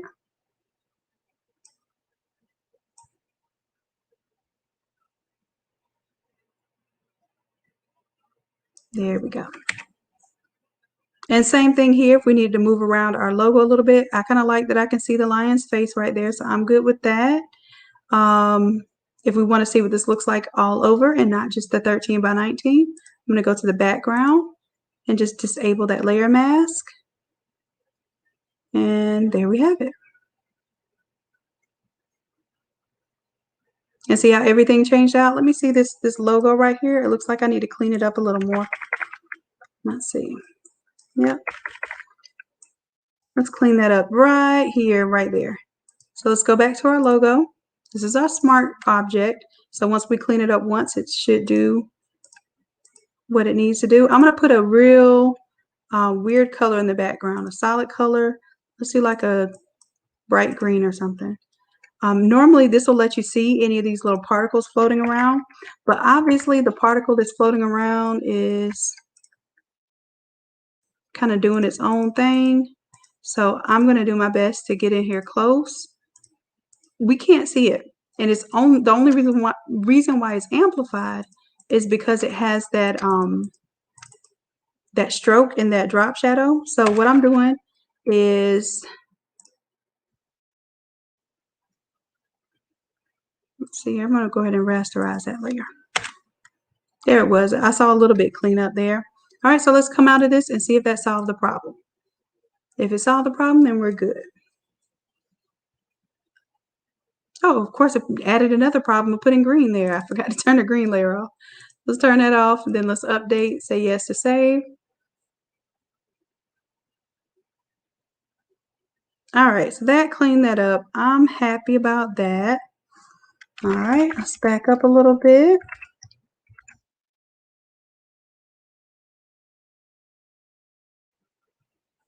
All right, so this is technically ready to print. All right, so let me show you all how you would put this into the mockup, okay? And I wanted to show you because the image that I already have is set up. So I'm going to go ahead and turn off the layer that says to turn off for printing. So I'm going to turn that off, okay?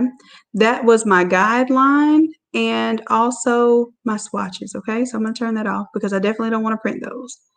And now I'm ready for business. Let's go ahead and go File, Export. We're going to do the artboard to files. And then we're going to tell it where to save. I'm going to, inside my Innate Academy 125 folder, and we're going to do this together, of course, in class. We're going to create a new folder called Art, A-R-T. Say OK there. And then for the prefix, this one, I'm just going to call this one Lion. Or what you can do is name it, whatever the person's name is, so that you'll know. And then it will save that will be the prefix. It'll save whatever the artboard name is for the rest of the file. So I'm going to save this one as Lion. Dash, and then of course it'll save the rest of the title. I'm going to make sure that I have the artboard content only selected, and I'm going to actually export this as PNG. And the reason why is because this 13 by 19 image is transparent, and it will allow that transparency to be kept. All right, so let's do it. And transparency has to be turned on in order for it to, of course, keep that transparency. All right, so I'm going to go ahead and run this.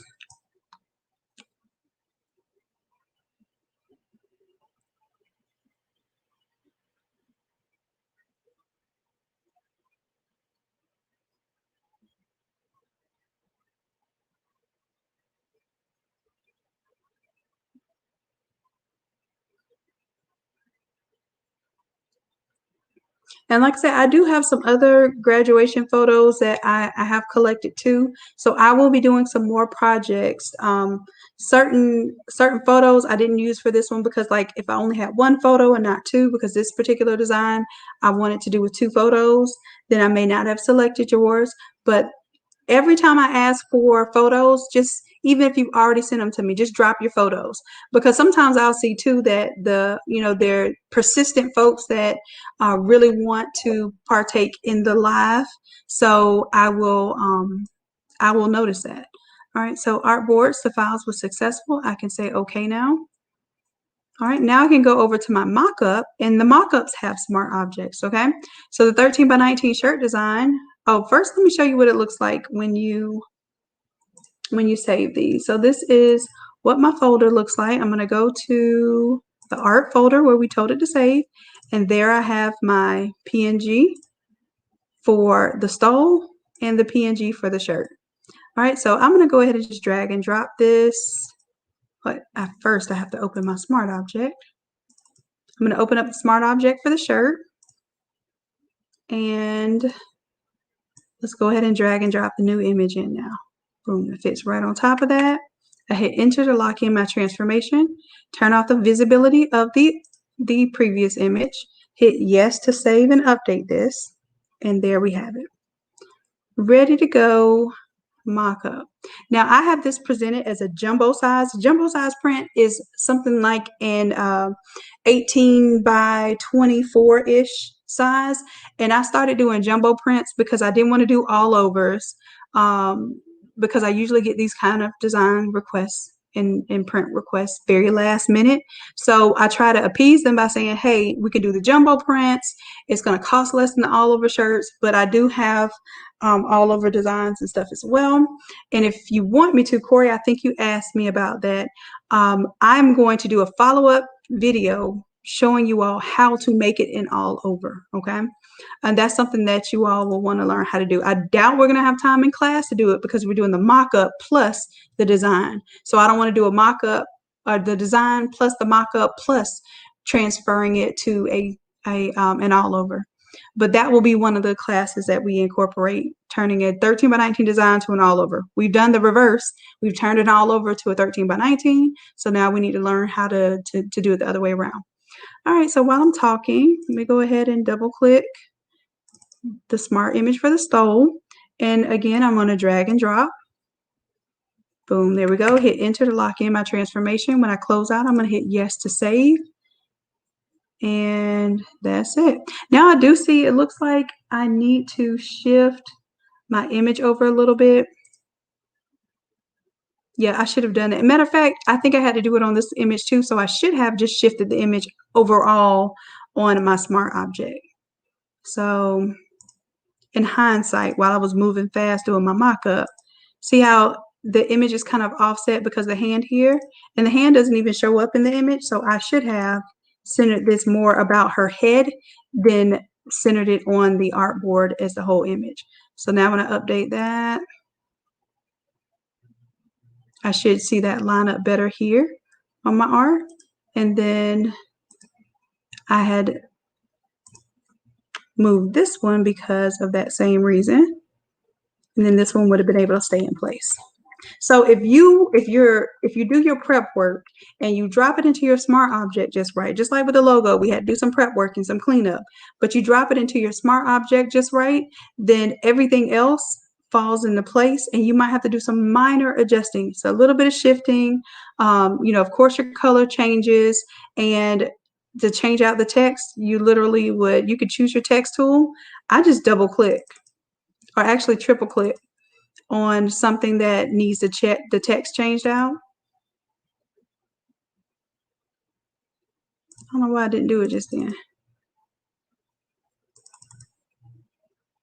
I think it's because I just changed the image size. But you could double click on the text there, or you can use your text tool. You can select the T, and if you click on something that has text, it will select that field. I like to double click. When I double click, I can retype over something. Versus when I don't double click and I just single click, then I end up trying to erase what's there and then retype, and I don't like doing that. All right, so I am going to undo that change.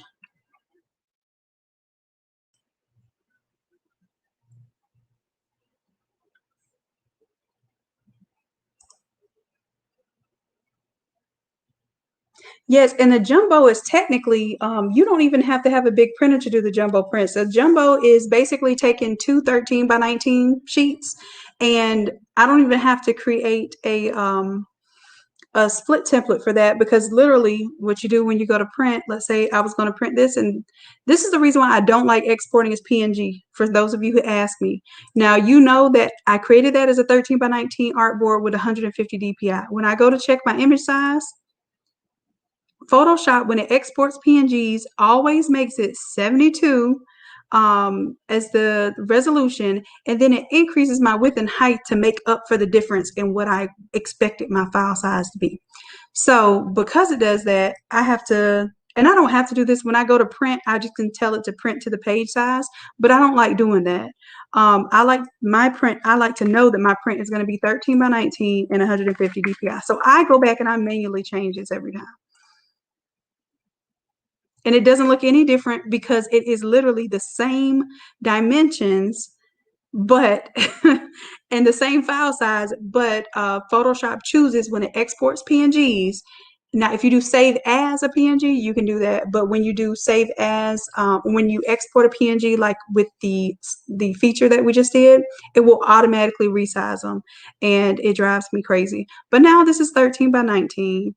If I wanted to make it the all over, not the all over, but the jumbo print size, then I could, if I was just printing 13 by 19, I would go file print, and I could tell it to print on my 7710, one of these. All right, and I can straight up print a 13 by 19. If I wanted to print this as a the 18-inch one, what I do is I choose the highest height. Let's say I do not want to press wider than 24 inches. So 16 by 24 is pretty decent, and I might even just make it a regular old 16. So 16 by 24, it doesn't seem like 13 is much bigger than 13 by 19, but it takes up a huge space on the shirt. And then if you're printing bigger shirts, maybe you will do the 18 by 27 or 18 by 28.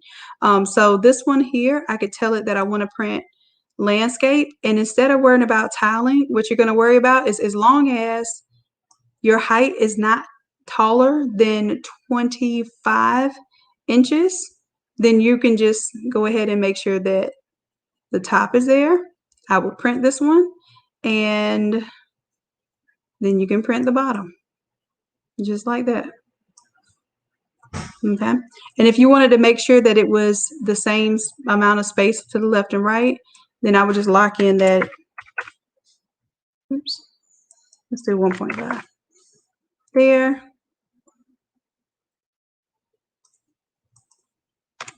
And literally you can just print without having to do, because you all know I have the auto slicing template, and I may do this for you all just to show you that you can do the jumbo prints with the split template. If you remind me, Corey, I'll make you a split template for the 2 13x19s going into a jumbo print.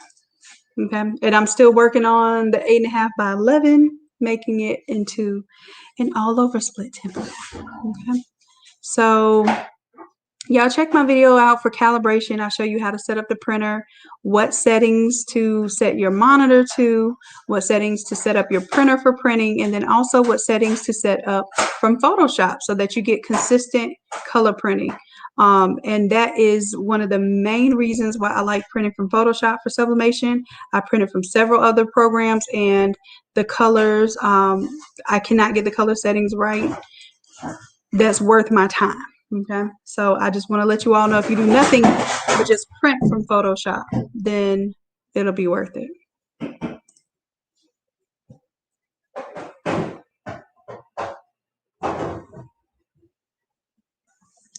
Let's see. Do you know if I can convert an Epson SureColor? What's the model number for the printer? And I will.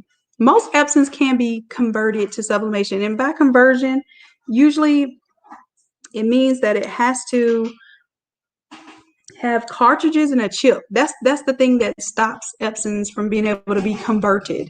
There are several Epson printers that are out there that I would love to be able to turn into a sublimation printer, but because there are no third-party chips or no third-party firmware that can override the chips, they have some chipless firmware out there. You're stuck because you just can't use those. There is the Epson 52, not 5270. What is it? I have to look up the model for it, but it's a small format. Like it's wide format, but it's a small tabletop printer. It looks just like the F570, but nobody can sublimate with it because there is no there are no chips, number one, that can replace. So you would have to literally buy real Epson ink just to take the chips off to put onto an empty cartridge for it to be able to read your sublimation ink. That can get extremely costly. Then secondly, there are some chipless firmware out there that will kind of override Epson even being able to read the chips, and there are only a handful of printers that that we would want to use, especially large format, or even some of the medium format ones that fit that that firmware's whatever it has ready for us.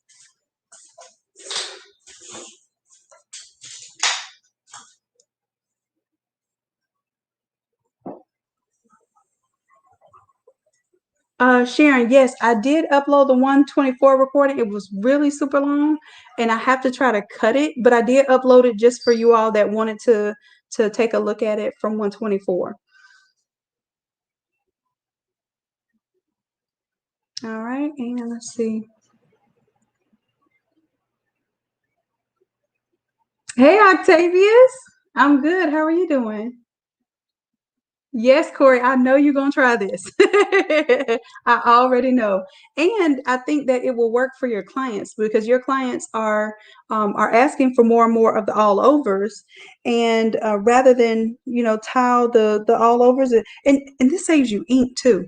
I'm not going to lie. The more white you can put in design, it does save you ink. And I try my best I do my best to do designs that have like some color in the background, so it's not just a white shirt with a picture on it.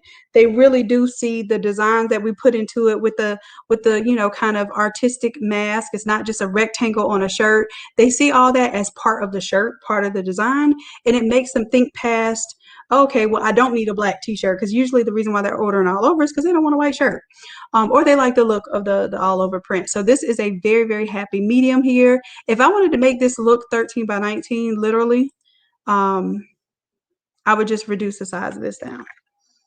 That's it. That looks a little more believable. So, and like I said, there's very little difference. Did you see that, Corey? There's very little difference from that looking like a 13 by 19 and then the jumbo print. The jumbo print just pretty much covers up all of the chest area and most of the stomach area. And that's where most people want to see ink.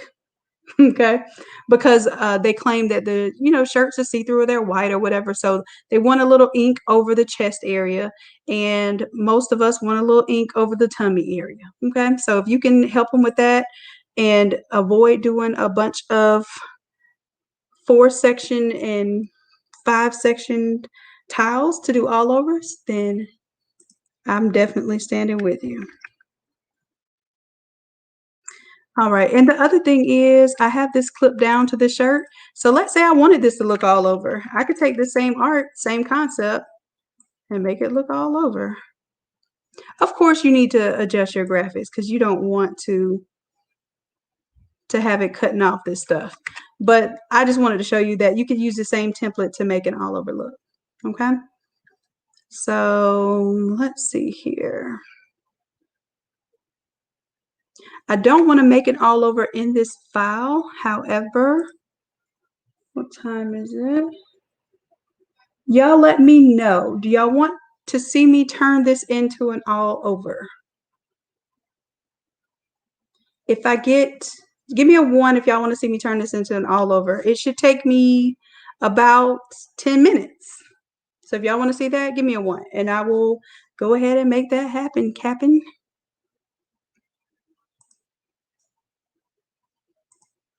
All right, so let me go ahead and save what I'm working on here.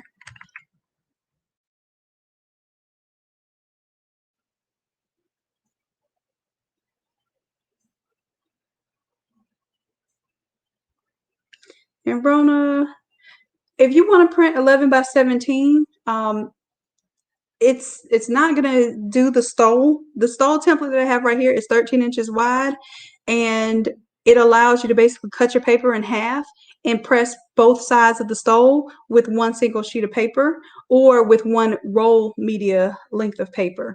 If you're using an 11-inch wide paper, you will have to modify this file. So I'm always going to do 13 by 19 just because that's the standard size that I have and most folks have. I know that there are some Sawgrass printers at 11 by 17 that kind of limit you a little bit on that width.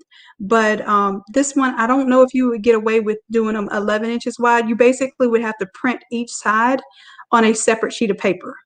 And the way you would get away with that is just literally when you go to file print, you would print one side on one paper, and then you would shift it over and print the next side on another sheet of paper. You would just end up using 2 sheets of paper to do the same thing. Okay.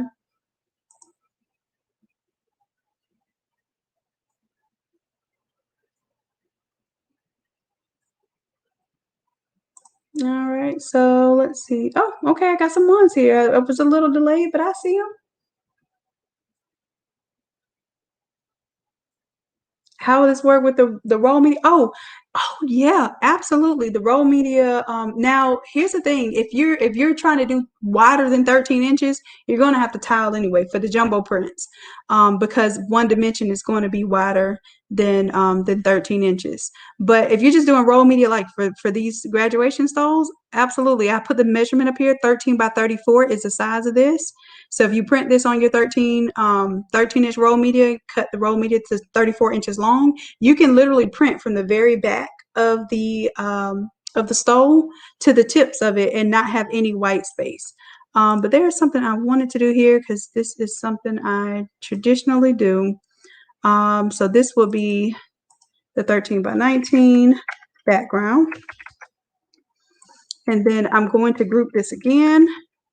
And then I'm going to show you if you wanted to do a fade off here. I'm going to do a fade off. Some people like the fade off. They don't like the jagged looking edges of the grunge look. So I'm going to offer an alternative for that one. And all I'm doing is just creating a layer mask here. Layer mask, boom, there it is. I'm going to use my gradient tool here. I'm holding down shift so I can't make it go any way other than vertically. Oh, I forgot. I need to have my foreground to transparent selected, and then I need my foreground to be black, which it is by default. There it goes. All right, so here you can do this, and then basically your image just fades to white on the stove. I can do the same thing to the bottom down here. And then if I bring back my, and I shouldn't have done it on, yeah, I should have. Let's see, let's bring my guides back. Here we go. So if I wanted this to all fit on the 13 by 19, I would have some serious fading to do, and it would probably do a little too harsh. So even with fading, I usually will do some roll media and do maybe 22 inches of roll media. And then that way I'm kind of getting a decent little fade off into the, and letting it stay white around the outside edge. So you have that option too.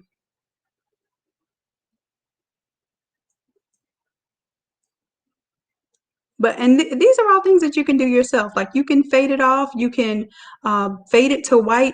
Anything that I do, I try to fade to white to save ink, especially even like your all over prints. If you fade the chest area up to white, then you don't have to color the sleeves and you're only coloring the body of the shirt. It's a lot less ink, a lot less paper. All right, so let's go ahead and I need to save what I'm doing so I can show you all how to do this because I have to convert it back anyway. I'm going to show you how to convert this to and all over because enough of you did respond.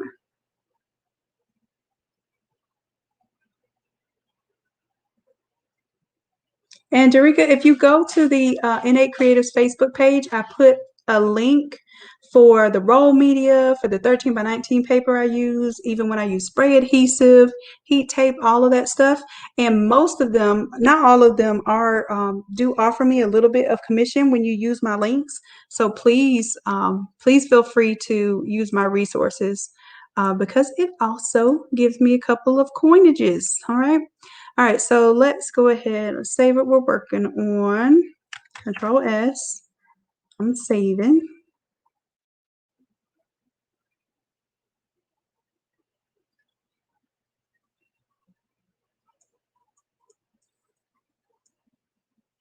All right, so for those of you who were the lucky second and third winners of the template, make sure that you follow this video because it's going to tell you how to get back to yours because I have to revert it back to the original. So that's what I'm doing. Oh, you know what? I shouldn't have done that while it was saving, but we'll see. I'm going to revert it back to the original so that when I make the all over template, it will look like the original template. All right, so photo 1, boom, change it out. Photo 2, boom, change it out. Go ahead and save that.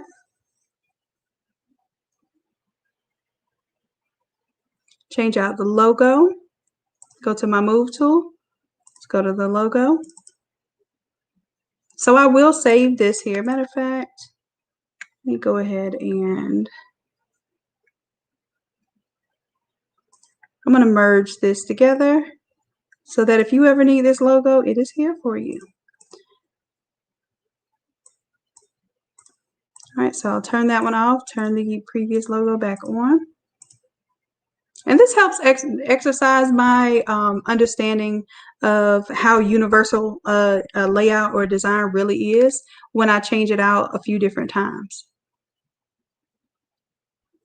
All right, so what else are we changing out? Logo change colors. So I had that as color 1. Color 2 was the red, and I'm going to pick the red from the image here. Copy that. It's probably like a different color each time because when you pick pixels, it's actually picking from a cluster of little squares that each have color to them. So you will never really pick the same color unless you're doing a solid color, like this hex code. Uh-oh, I didn't want to do that. I want to save yours. So this one, I forgot I already had it there. So I just needed the hex code there. So your colors, the ones that I did today with the orange and blue and the maroon, will still be saved in here when you all have access to the course.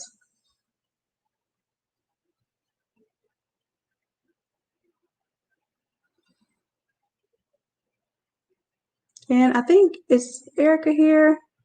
E, if you're here, can you link the Facebook group, please, and the Academy and the Innate Lab website? And that way, when folks ask me about different things, we have the links there. I am going to turn off that layer mask. Go with the solid color there. Changed out color number 2. Now I need to change out color number 3. And I think it was a random blue that I chose, but I should pull the blue from the logo too. That's what I should have done. Let's grab the blue.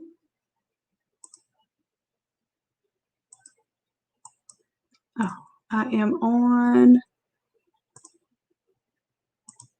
here we go.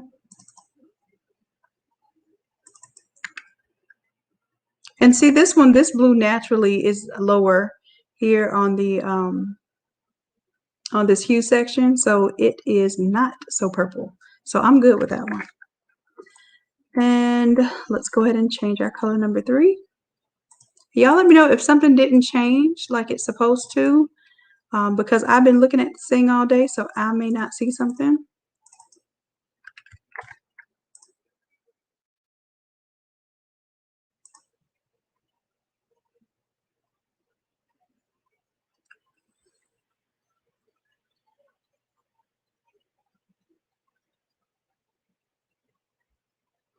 All right, so everything is changed back to the original. So what I will do, I'm going to make this an all over. The problem though is if I make this an all over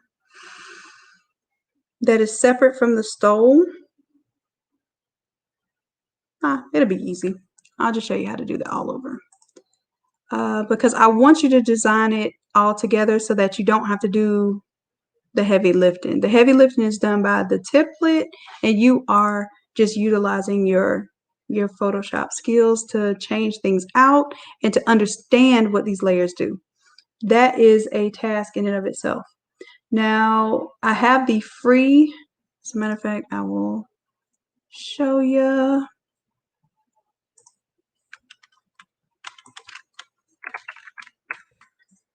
Let's see.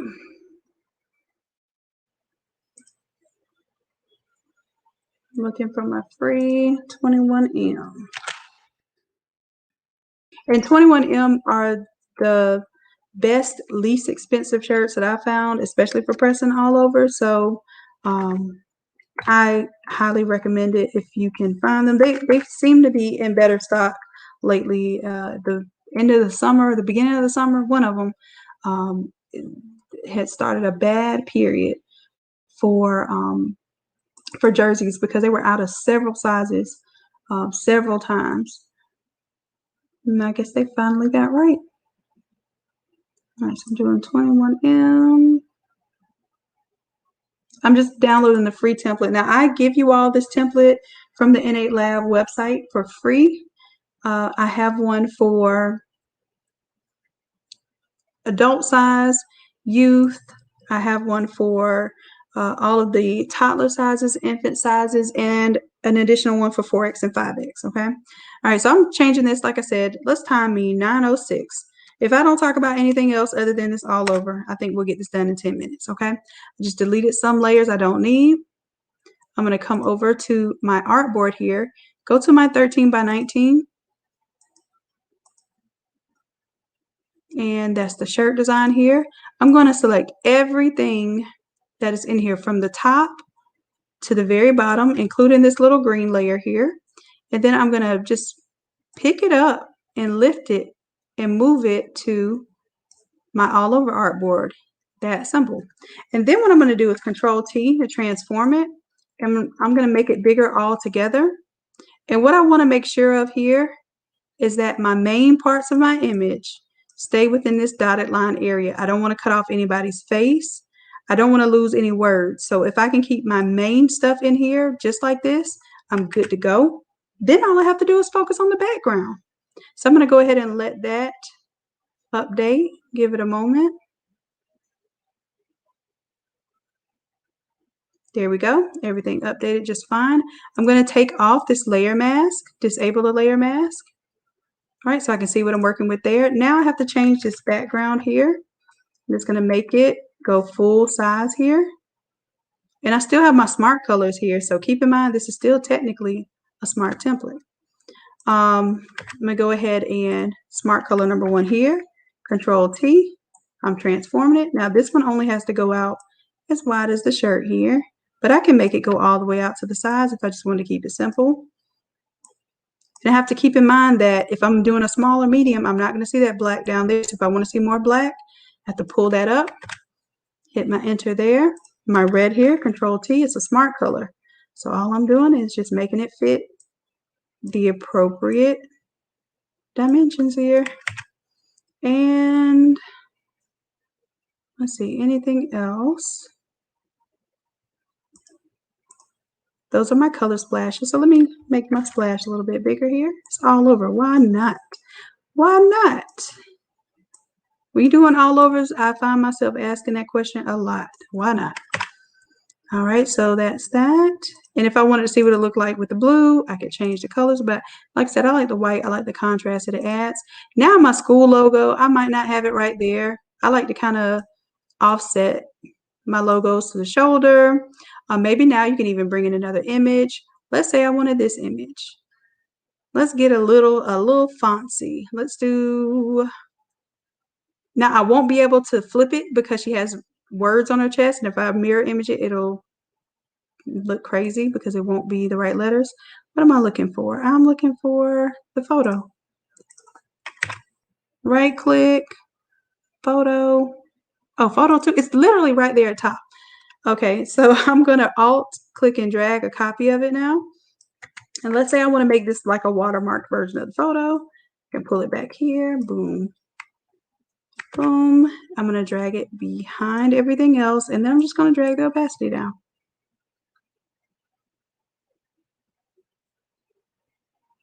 And then I might want to make this black and white so that it doesn't stand out as far as the colors. I just want it to kind of look the color of the background. Let's do black and white. And I'm only going to clip it to this image. So right click, create a clipping mask.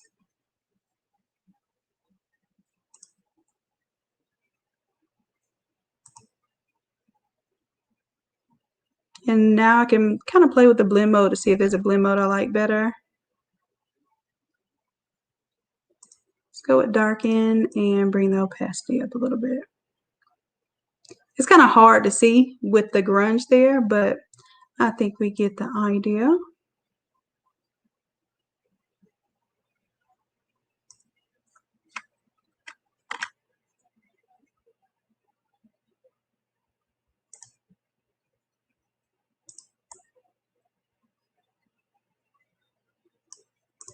And then if I want to take like another color like white or something and drag it in from the top, I could do a new. Let's go here and just do a new gradient. And I can fade it from white here.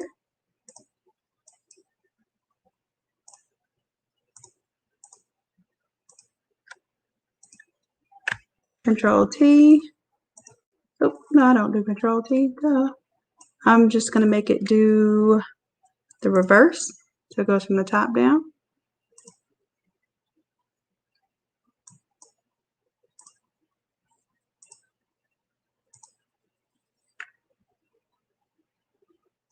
And I'm going to make this a smart object. It's going to take a little while. So I can just kind of squish it and play with it. I like playing with colors as objects. So it's, now that white behind her face kind of pulls out a little bit of that image. But just some different options there. Now I can lighten that up a little bit more.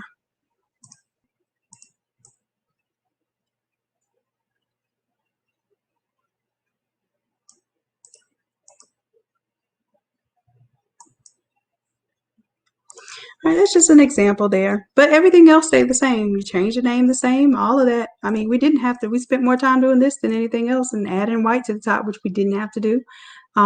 Because this right here all alone matches the stove. I think, what are we missing? We're missing some navy blue from the top. Where's my navy blue? That's what we're missing from the very top.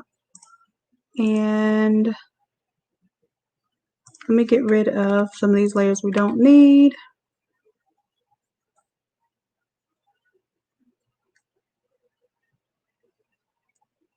Oh, the other thing is, let me see.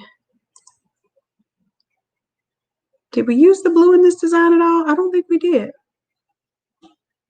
Yeah, we did. We used it to do the first name. So let's find it. Yep, and we used it on the paint splash. So I'm going to take this color and I'm going to add it to the top of the shirt. Here. Turn it on first. Let's do Control T to make it bigger. I'm missing a color. I wanted that blue in there. And I think I like it better than the white. All right, and I'll just make it the full size here, just so that I can do a layer mask here and fade it off from about inside meat here and up. Of course, I have to choose black as my color because black conceals, white reveals, and then that way I get a little bit of my blue up there. And that's technically the same thing. Same design concept there as this one. 1 and 2. All right, now let's say I wanted to do this for my mock-up. What I would do, I would just go ahead and turn this off altogether.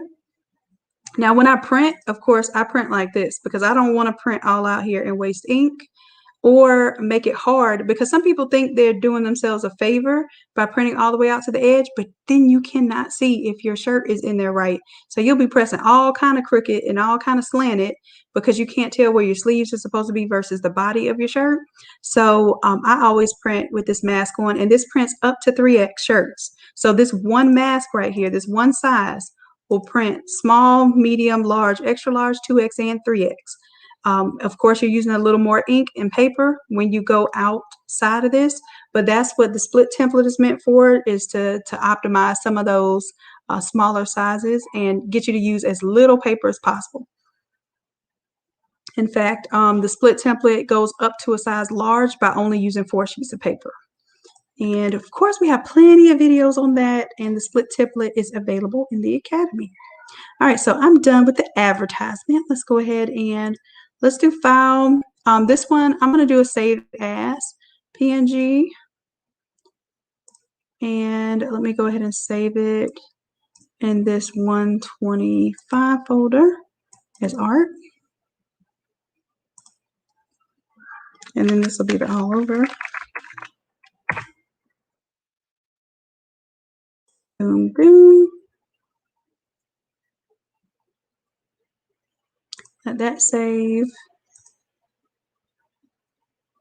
I definitely want to update and save this one.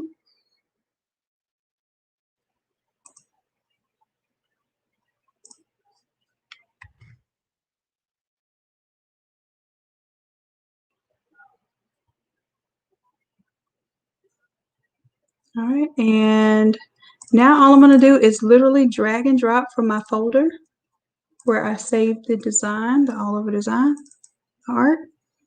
I'll drag and drop it onto this artboard. I'm going to drag it below the existing art so that it automatically clips to the shirt. And then I'm going to Control T to resize it so that it looks more believable as the all over artwork. And I make sure that I can show that my artwork is going to fit on there. Now this is a really narrow shirt, and narrow and long. So let me do this. Let me make this a little bit shorter. Yeah, because the shirt is almost as long as the doggone graduation stole, and nobody's doing them tall tees like that anymore. Not like the dress tees that we, well, I don't know, everything's coming back, so I lied. I saw the BTS crew and all of them wearing those long shirts again, so let me take that back. All right, so that's all over, but I need to do something too. I need to make sure it multiplies so that I can kind of see the creases of the shirt in there, and that is the mock-up. You could go in and clean up the neck area so it doesn't look like it prints inside of the neck.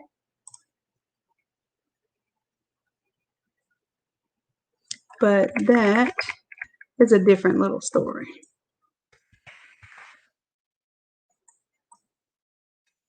Let me turn it off for a moment. I'm just going real quick with this pencil. You see, this is a low resolution image because this is just like an online mock-up. It's not really intended to be anything more than like what you show your clients, what you might put on your Etsy listing, that sort of thing. All right, so I'm going to take that section there and get that little neck area here. So you can just replace, if you have all over artwork, you just double click this and, well, before I do this, let me go ahead and I'll rasterize the layer. I will convert it to a smart object. So from here on out, all you have to do is turn it on first. Then let me capitalize my letters here. All over. And let's convert that to a smart object so you can change out that artwork. And we shall do a layer mask, but we're going to hide the selection.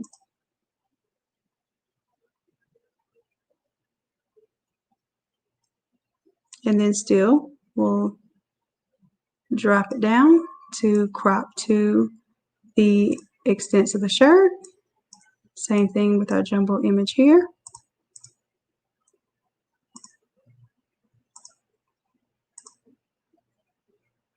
All right, so we just cleaned up that inner part of the area where the image was showing stamped in there.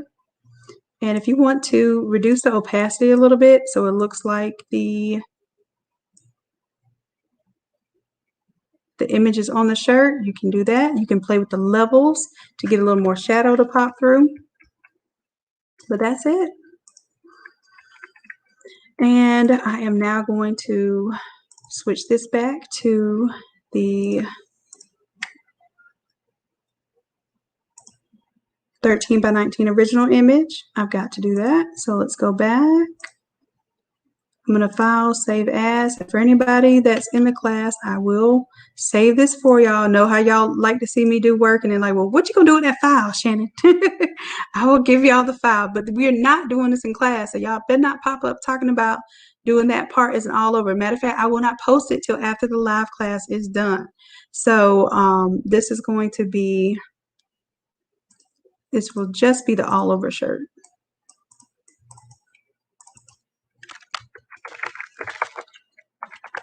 Because it won't change with the other stuff. And I could make another artboard and make this change with the stole. I absolutely can. But then this file will be really large, and not everybody needs an all over shirt. So I don't want the file to be so large that we can't work through class, and it kind of becomes more of a problem than a help. Okay.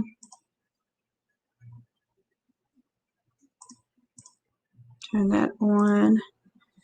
And I will save that so you all have access to that.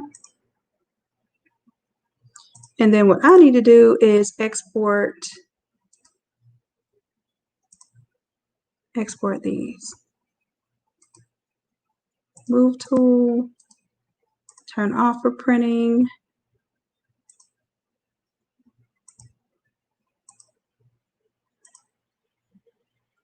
All right.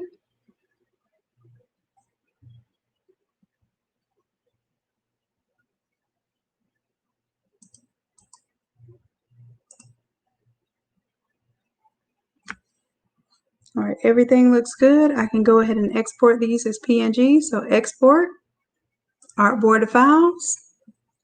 Get my PNG action going on, and I'm going to change this one for PNG. No. What is this one? Eagle, and make sure it's going to my art folder. And let's run it.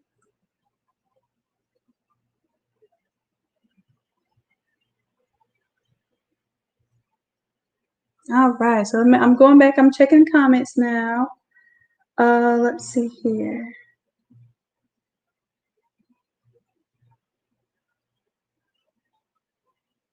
Yes, Corey, you did mention you having. Thank you so much. I appreciate the support. You know I do. I appreciate you, love.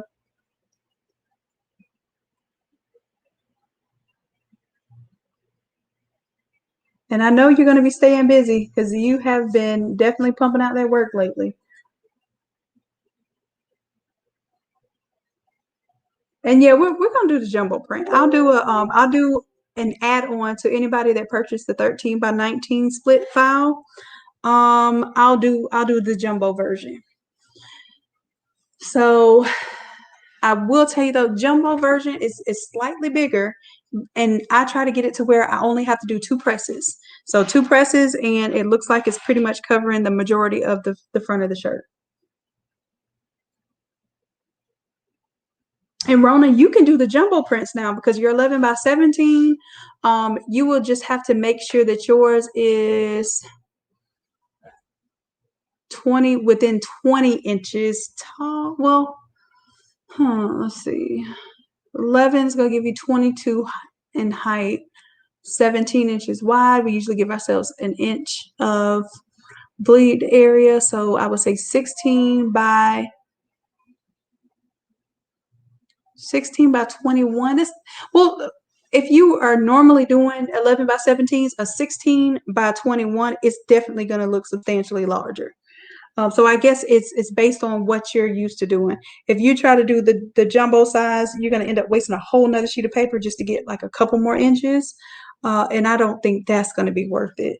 But yeah, definitely if you're normally printing 11 by 17 and you want something to look bigger on the shirt, doing a 21-inch tall image will look bigger. It'll take a couple of presses, but it would, it'll make it look like your image is more substantial.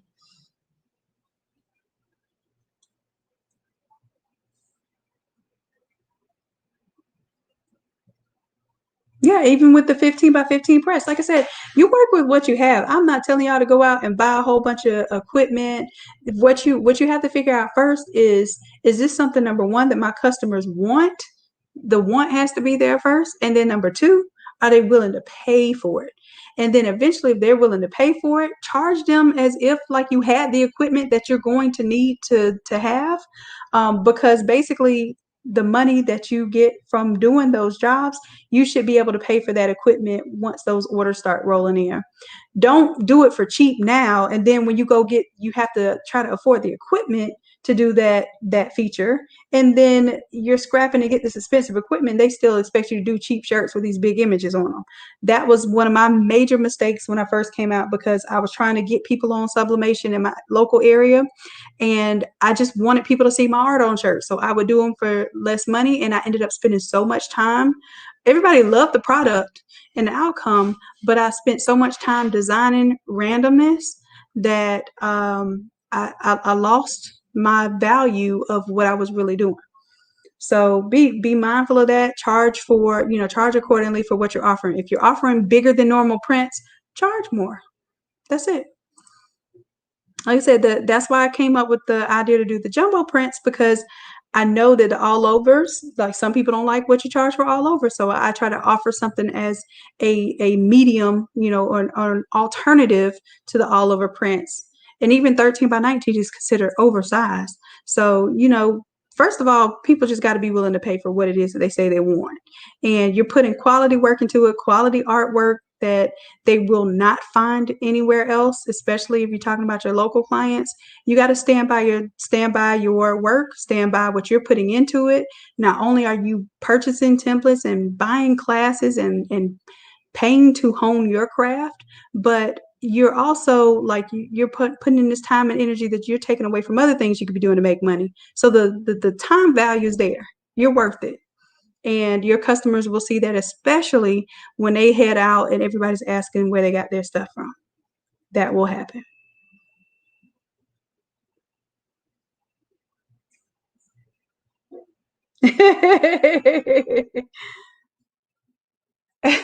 Corey says, Erica, and I know you're running out of room for all those printers. And you know what? I don't do a whole lot of printing. My main purpose for a lot of the printers is just so that I know what you all are working with and working on, and I can help troubleshoot it. I make sure that my inks work with those systems. So I have to keep them going, like my little 7710. Like I have several in the box, but I only have one right now that's active, and it's only because I'm helping to clean the print heads for a friend. Yeah, but I like to have the printers to make sure the ink works with them. That I can do tutorials if y'all need me to do tutorials with them and that sort of thing. But if it's up to me, I would straight up be on the computer and everything I do would be digital.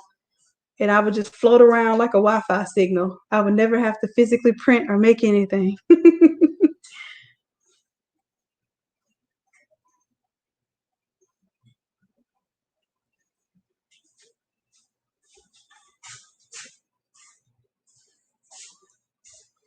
Well, Paul Anthony, I have several tutorials on how to use, this is the free template. I have several tutorials on how to use a free template, and then I also have like pre-designed templates that you can purchase on innatelab.com, and also in the academy, most of the courses are going to come with some type of template. So there are several ways that we can show you how we work with these all overs. All right, Ann Brown has an announcement. B&H Photo had some 7210s. They emailed her the other day. So B&H Photo is a website that I have recommended. I've personally purchased from them, so I know that they're good on delivering what they say they're going to deliver, especially if they say it's in stock. If it says out of stock, then you may be put on like a wait list or something, but if it says in stock, they're usually good about getting it to you within 2 to 3 days. So thank you, and if I can remember, I'll make a post about that in the group to let everybody know. Good stuff. And I did not give the specs for the computer. Let me make a post about that right now. So I did save all of this, right? Oh, you know what? Let me save. Did I update? I did not update this one. So this was the one that I have to drag the new art into. So I did the all over. That's what I didn't do. I needed to export these. Export. I thought I just did this. Let me make sure. I was talking, so I may not have. That's the all over. Oh, there it is. There's a stall. So I am going to drop it into my smart object. And see how it fits exactly with the mockup file. So now I can turn off that one. There we go.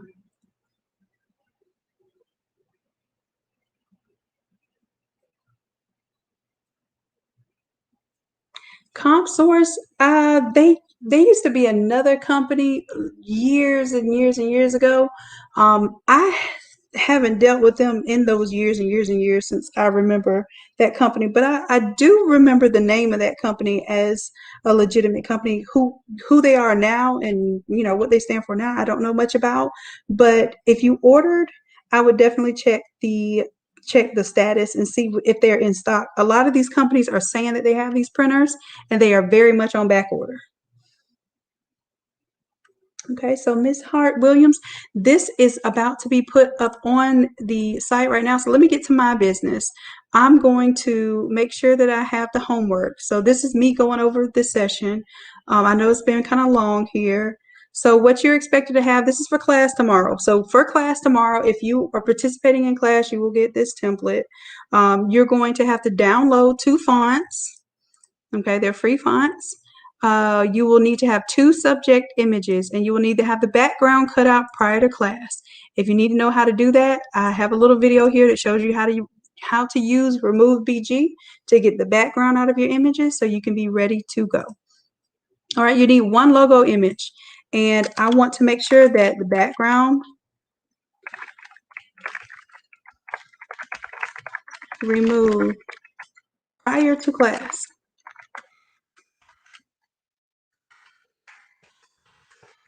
Because we won't be able to spend class time because this class is actually a little bit of 2 things. We're doing the mock-up and we're doing the design template in 1 session. So I don't want to spend any time cleaning up logos. So if you don't have a clean logo, I am going to enforce this. Because I have so many videos showing you how to do little tricks of, cleaning up the backgrounds and that sort of thing. If the background of your logo is not ready to go, you're going to have to use the logo that's already in the template. And then after class, you can play with that as your homework, okay? You can play with that logo as your homework. I have to highlight and bold and speak in caps on a couple of things. So I hope no one takes it personally. It's just business. I just need y'all to know what it is to know. All right. All right. And then just make sure your Photoshop is working, that your Zoom is working. And if you need to use Zoom two Zoom seats, you absolutely can for this class because it's going to be a smaller class. So you can have Zoom on your computer where you're working on your Photoshop. That's your screen 1. If you have an external monitor like a TV or another monitor that you can just plug into your computer, it works as dual screens. That's the best case scenario. If you don't have that type of system set up, let's say you have an iPad or another laptop that you want to view my Zoom on, then you view me on one screen, but you're going to have Zoom on that device, and you will have to have Zoom on your extra device. So on the device that you do Photoshop, you have to have Zoom, and then the device that you're viewing, you have to have Zoom. All right, so I kind of explain that here. If you don't have dual screens, it's okay. Let's see. Oh, make sure you put everything in your Innate Academy folder. So Innate Academy 125 should be on your desktop. So when we're working together, we're all working at similar paces. And I say, okay, everybody get your photo, your photo number 1, right? We're going to label it photo 1. Matter of fact, y'all can do that ahead of time. Name the images photo 1 and photo 2. That way it's simple. If I say grab your photo 1 from the folder, it should already be in that Innate Academy 125 folder. We shouldn't be looking in our downloads. We should be in our My Pictures, none of that other stuff. It should be on your desktop in a neat folder called Innate Academy 125. I promise you, we move through class so much easier whenever our files are in the right place and we're all on the same page. Fonts already pre-installed. It takes nothing to install these fonts, y'all. I have a video showing you how to install the fonts, okay?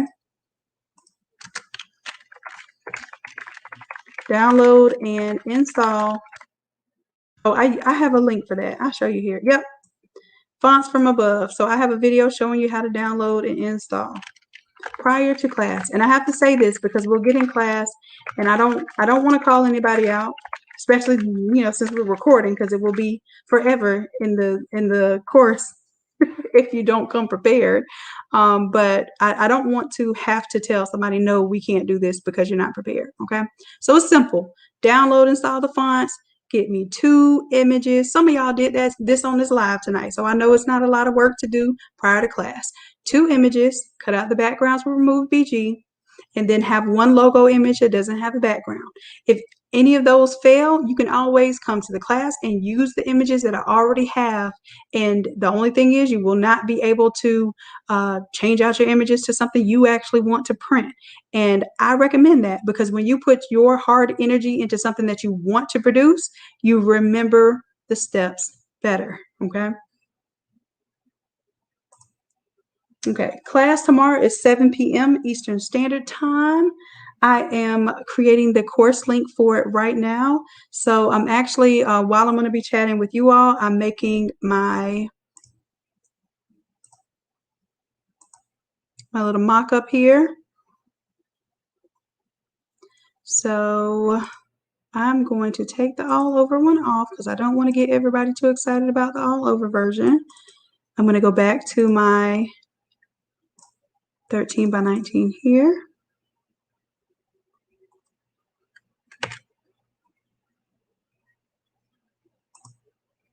And I'm going to drag and drop this version of the image because it's a little bit different.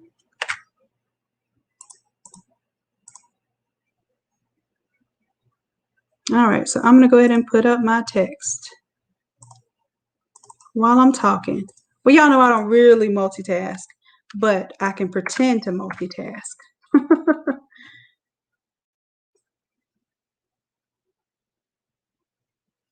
Nikki, we're actually going to start doing a logo series. We're all working on rebuilding, rebranding, and just revamping our businesses this year. So one of the things that we're going to do is work on different types of logos. The one that was most popular, people requested, was the bling and shadows. So we're going to make logos that kind of have those effects to them. And then some people wanted the simple minimalistic. Y'all see how I can't do two things at once? I literally can't type and talk at the same time. But yes, we will definitely have the logo series as part of the Academy as well. And any suggestions that you have, I actually have, I just happen to have that colorway already set up, huh? Good deal. I happen to have a post on the Innate Creators Facebook group where I ask for your recommendations, anything that you want to see, and you might even see something on there. We have over 100 requests so far. So whichever requests get the most likes, that's pretty much what gives me the fuel to create the next course. Okay, so y'all said graduation, and graduation was the one that had the highest amount of likes and hearts so far. So that is why we're here today doing this. I listen to you all. All right, let me take my bullet points and let's see, what are we learning in this class? This is a great time to recap. Yes, we did a smart color change, and outside of the smart color change, we did the photo changes.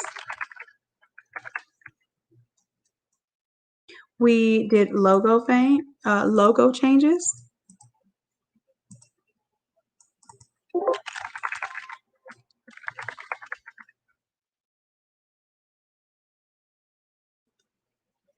And this is,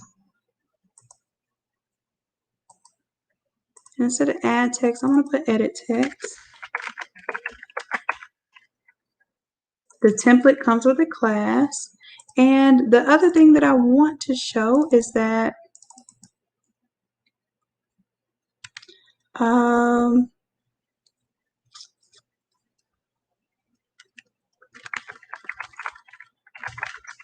we'll say shirt and stole auto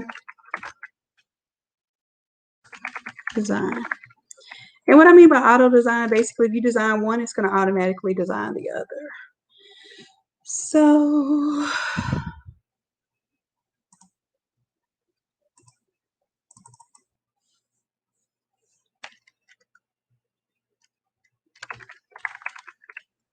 we'll call this a smart template.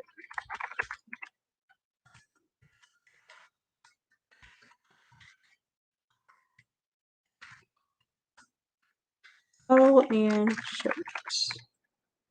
Auto matching. Stolen shirts. All right. Boom, boom. I have my image ready here now. Let's save this. Actually, let's export this for web. I'm going to put this in my 125. 125, where are you? There we go. 125 mockup. Done.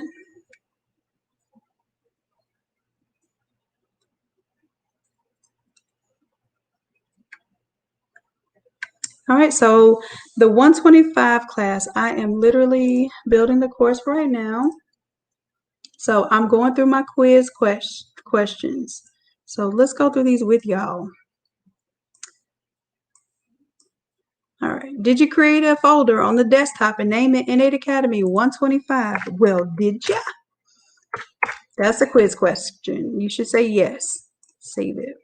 Did you download the class files and download the class files and save it in the folder? I kind of have to tell you 2 times. Did you make the folder? Now did you save your stuff in the folder? Okay, so the class file should be in there. 125. Bam. Do you have, and for this one, we're going to have 2 subjects. So 2 subject images. If you don't have 2 and you only have 1, then we'll roll with what you have. 2 subject images and have it placed in the 125 folder. Y'all see, I try to get real specific with these quiz questions. Did you decide your colors and your theme? So you want to come to class already knowing what your theme is. Like those colors, you should be ready to, whatever's in your mind, you should be ready to execute. That's how we like to come to class. Did you open the Photoshop file prior to starting the Zoom session? That's important. Did you test the Zoom link? And then do you have dual screen set up? Now this one, I'm going to have to ask about font. Good.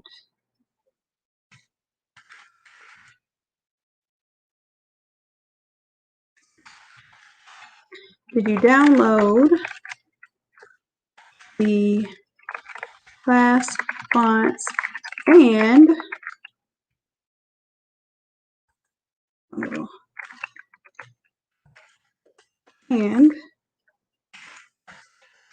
play and install the fonts?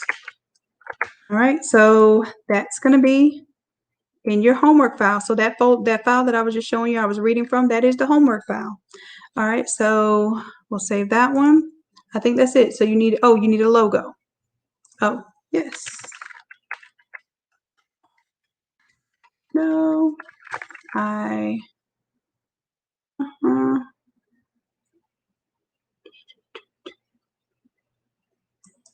no, I'm not going to participate. I'm just going to watch. So the option there is if you say no, you're telling me that you are not going to participate. You're just going to watch. All right, so that's the fonts. And then the only other thing, I asked you all to have a logo. So let's go ahead and create that quiz question.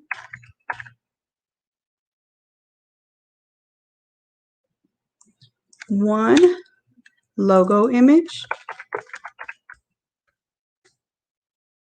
and place it in the 125 folder. Yes.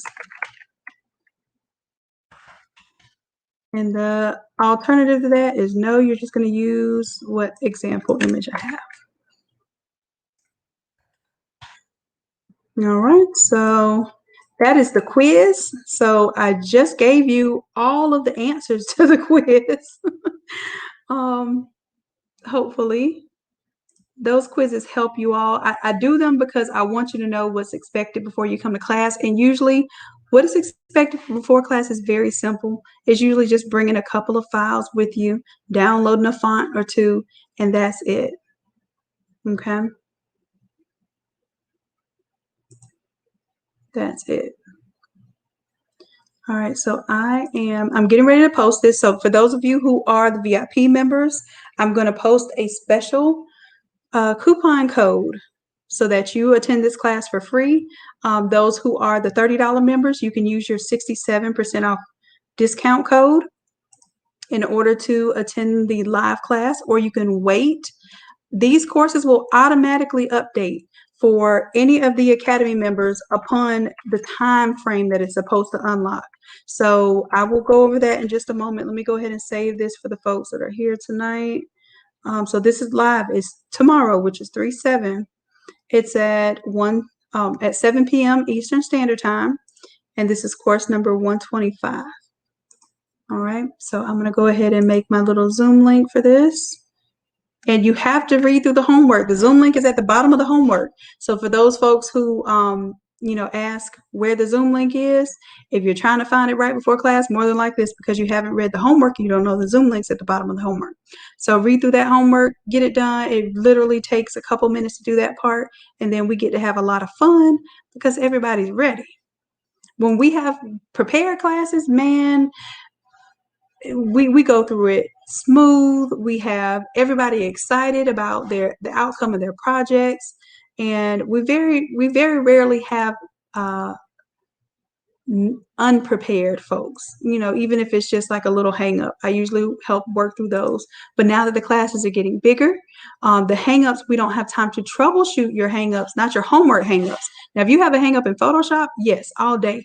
We're going to make sure that you get through those issues in class, because that's when we see the issues. You don't see the issues when I'm designing on Photoshop, because I don't think of the errors I could be making. But when you all have errors or system issues, or even if it's just that you have the wrong tool selected, I can correct you in class, because I can see what those mistakes are, and everyone else can see them too, and then they learn from those mistakes.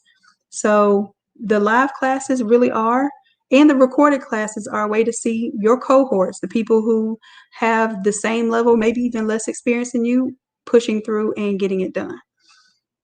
All right, so I am setting up a new meeting.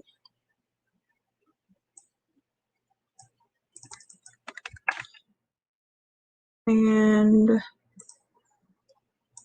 I'm going to take y'all's questions in just a little bit. Rona, if you purchase the $60 membership tonight, not the $60 class, if you purchase the $60 membership tonight, yes, you will be a VIP member, and you can attend 4 classes for the next 30 days. You can attend 4 classes that are normally $60 a piece. You can attend all 4 classes for free. And it comes with the templates, it comes with the live instruction, and you'll have the recordings of those videos that you can turn back to. Okay. So absolutely. If you're thinking about doing more, if you're thinking about just doing one live session just to see what it's like, then yeah, maybe pay the $60 for that course. If you plan on ever doing more than one session, or even if you plan on doing one session, do the membership and cancel the membership at the before the end of the month. And I tell people that, and I see people do it all the time. I'm telling you how to get the biggest bang for your buck, because that's how I live life. I'm trying to find the best deal, the best things that will get me to the best position for my business.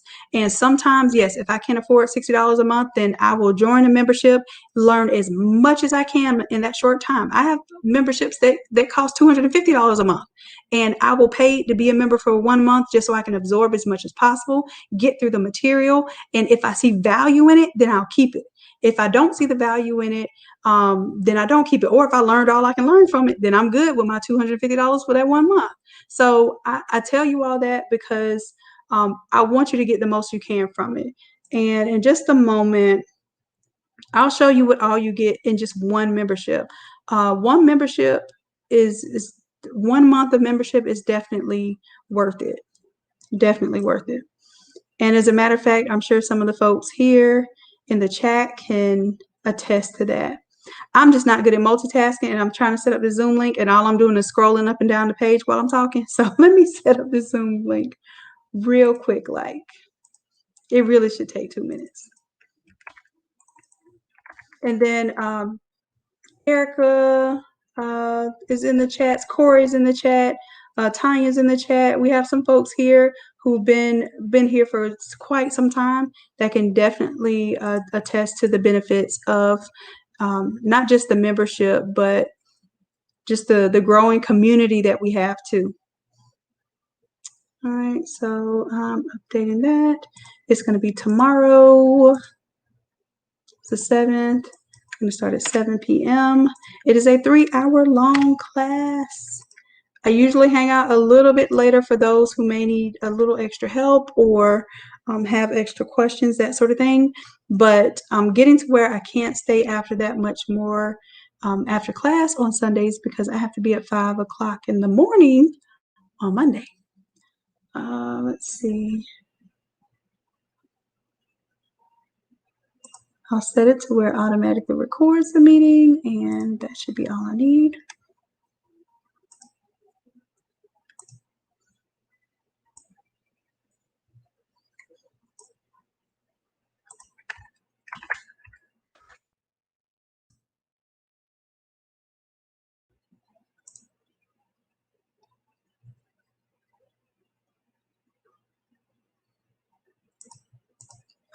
All right, so let's do, I'm updating the Zoom link now, and then I'll go ahead and put this up tonight.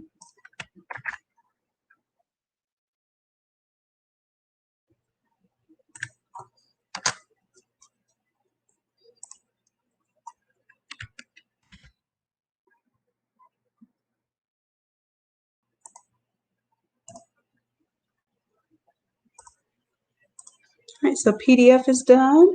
The thumbnail for the class is done. The template is ready.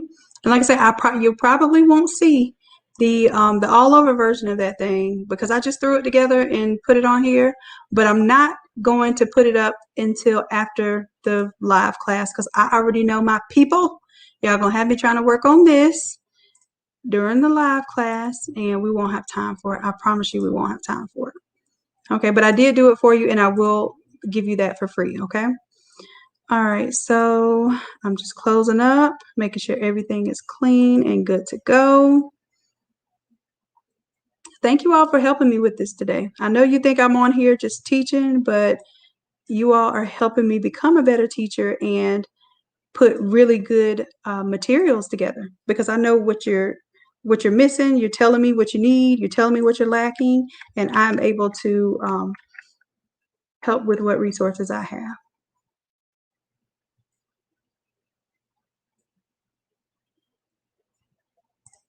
All right, so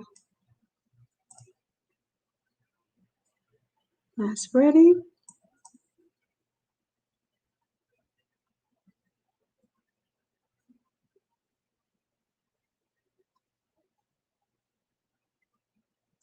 Now, Darika, I've had some people do a $30 to $60 membership, and as long as there's no gap in time, like there is, like you didn't cancel a membership, let any time pass, and then upgrade the membership, then there is no lapse in your courses. But let's say the best way to do it is if you're already a $30 member, if you go ahead and choose the $60 membership now, it will prorate. So if for the first part of your 30 days, the first 10 days of your 30 days, you were a $30 member, it will prorate the remainder of those 20 days as, okay, well, now you're a $60 member for those 20 days, and then it will start your new membership. So more than likely, it's going to charge you for the $60 membership plus whatever little remainder of the prorated time is, so that but you'll be paid up for that rest of that month plus the next new month. It won't let you do, like, if you only have 1 day left, you can't do like decide, hey, I have 1 day left, I want to be a $60 member for this 1 day. It doesn't work like that. It'll charge you for the $60 for the new month that's going to come up, and then it will charge you the rest of the rate for the duration of this month. So you'll have immediate access to the $60 value. So you have the 75% off coupon, you'll have the $60 free classes, and of course, access to the lives.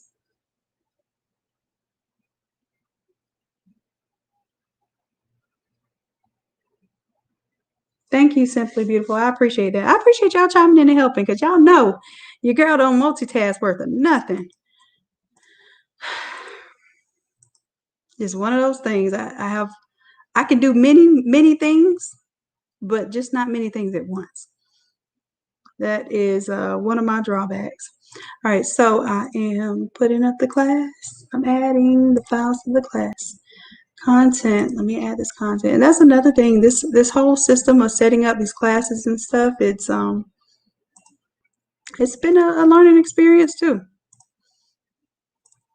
Definitely. All right, so I'm putting my mock-up in there.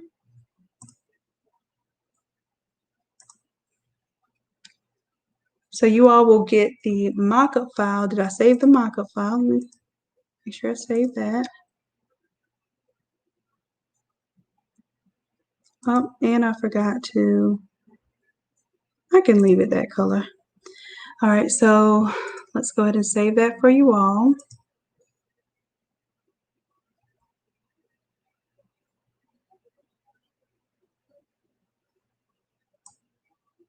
You have the 125 Photoshop file or the mockup. So you will need to download the 2 Photoshop files for this one. Don't forget that.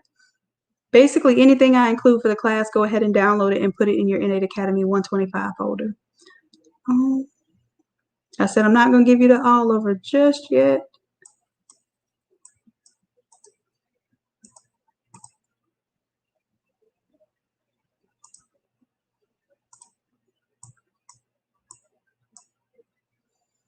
All right, and then I'm going to get rid of that file because it's the old version. PDF is up there with the homework. And then the only other thing I need to do is create the coupon code for my VIP members to get access to the class for free, and I'm doing that right now too.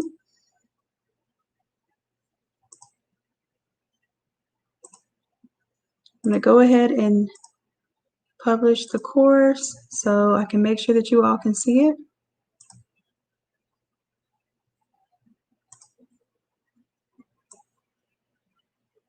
And here's the other thing too. I want people to know I post before you ever purchase a class or sign up for a class. I want you to know that I post the homework that's required. You don't have to purchase a class to see what the homework is. So if you feel like you're unable to do it, then read that homework and it'll let you know. But most of the time it's simple stuff. Hey, come to class, a couple of photos and download some fonts, and I'm going to get you through the rest. Okay, so I don't want y'all feeling so intimidated because you see like the design quality of the files. That's the reason why I put in the work, because I want you all to have high quality designs, but I want you to learn something at the same time. So I put in all the hours in advance just to get it to where you'll be proud of whatever it is that you produce. I promise you, I've never had anyone that just came out like, oh, my stuff is just garbage. That's not the kind of classes we have. Usually you all are impressed, and I'm impressed with what you come up with by the end of class. Let's see, what am I doing? Dragging an image, and then I'm going to put the homework at the bottom. Text area for the homework. Edit.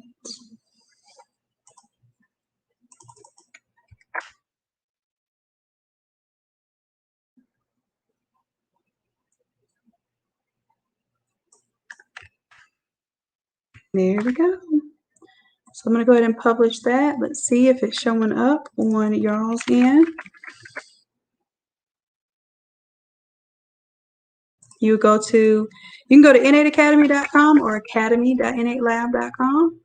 That's where we put in the work. And I am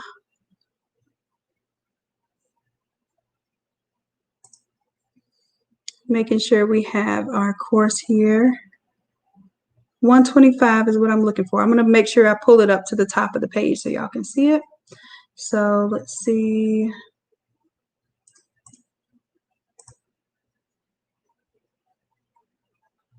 Live 125.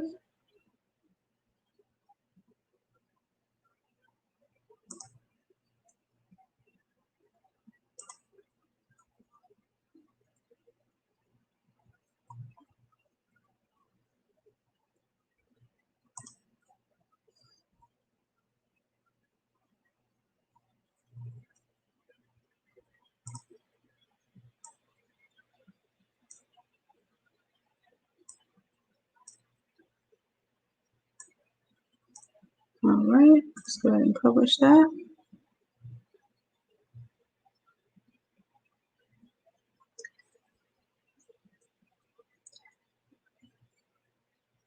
Actually, Jive Prosper. So what happens is right after we do the live class, we're usually done like 11 p.m. Eastern Standard Time. So usually by that next day, I have the video and I can upload the video. Now you can purchase it at any time after the live if you want, but it goes to $30. So the class is $60 live.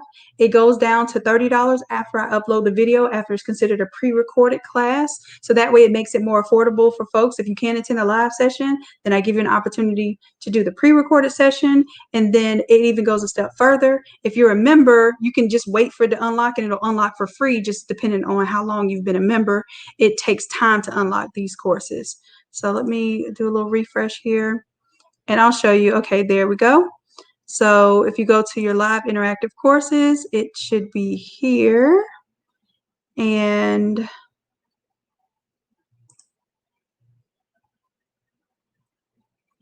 it's $60 right now. Let me go ahead and create y'all's coupon code for the $60 members. And this is a good opportunity to show you what the membership really adds up to, what the value of it is.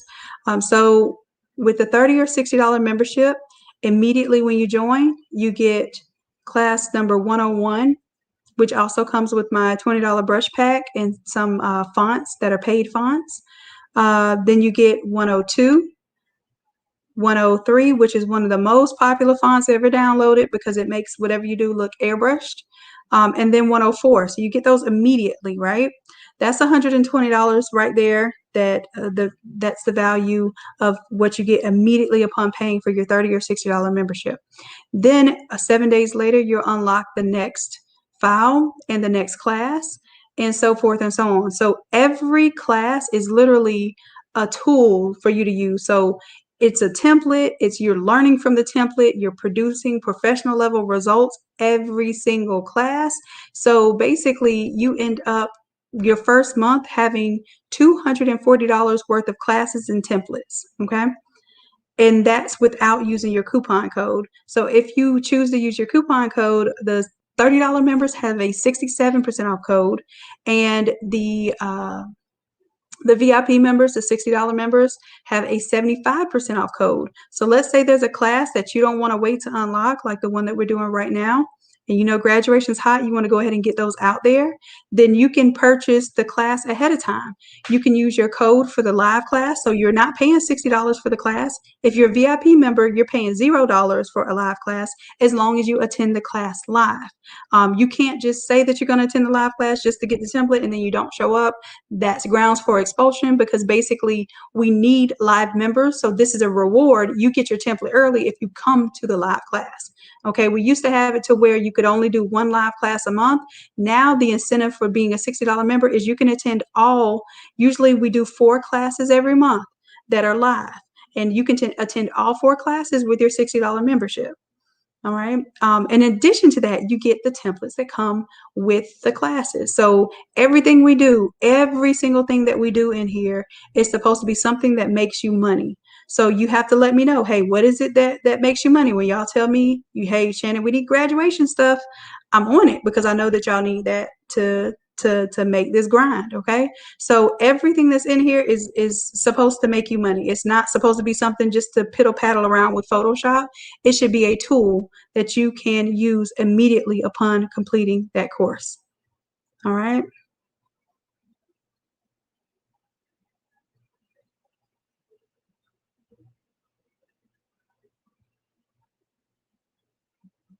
Thank you, Simply Beautiful. Yes, first month you get 8 courses, and then on top of that, we have we'll have things like these all over split templates, really popular, right?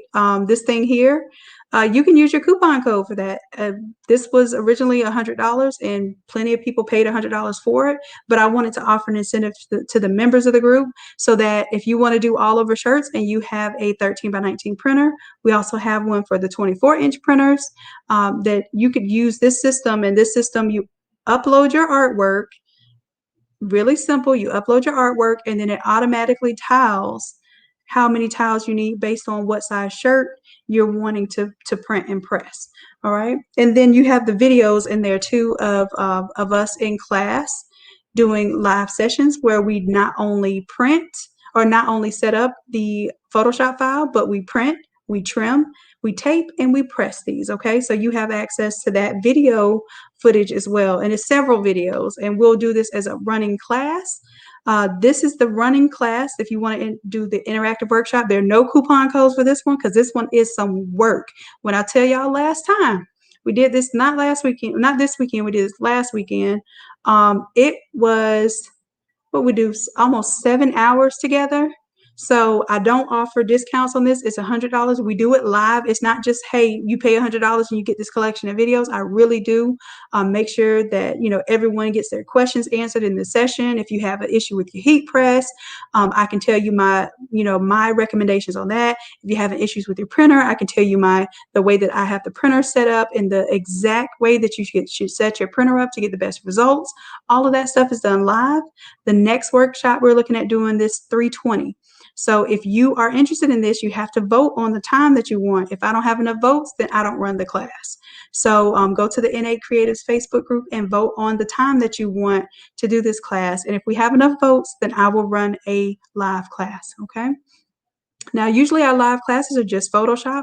This one, we did Photoshop and we did the physical pressing session where we watched each other print, cut, tape, and then press these things and have all kind of issues in between, but we were able to talk about them and work them out, okay? That's the benefit of the live classes. You get live feedback, and it really helps those who are, of course, attending the live, but it helps those reviewing the videos too, because you get to see things that you ordinarily will not see pop up. All right, so let's see. I'm creating a new code for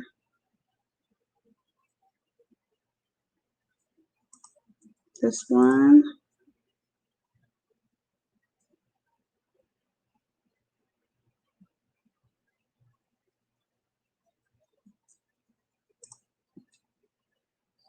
All right, so I'm going to show you all where you would go. So if you just joined as a $60 member, or if you're thinking about joining as a $60 member, you want the coupon code tonight, you would go to Learn More here.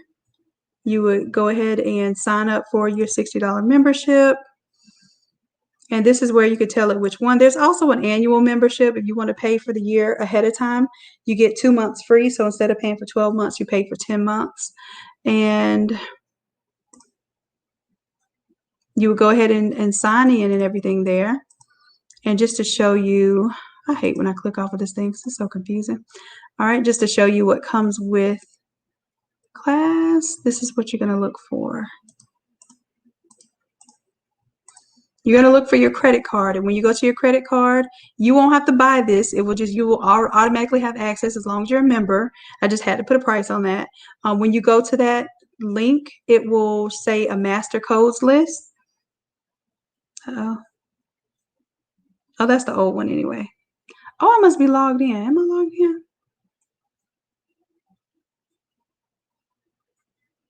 Oh, this is old. I didn't realize this was still sitting up here like this. Oops. Well, I definitely need to take that off. But those are old codes. So you get a new code. There's a new code for every class. So you have to be an active member to get the new code. And that's what I'm working on right now. New code. And this one's going to be specifically for the live class.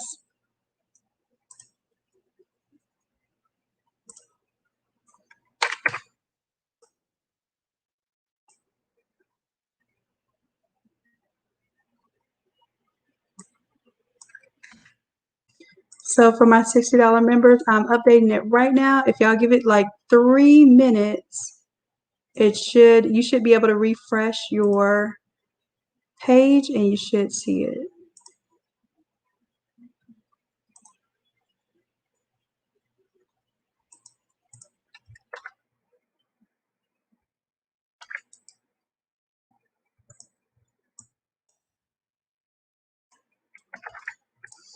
And normally if the code doesn't work, it's because the code is only released the day before the class and it expires when class starts. So it's very strict because I need to make sure that these are the people that are actually going to be attending the class, okay? All right, so if you all check now, you should see that you have your $60 code now.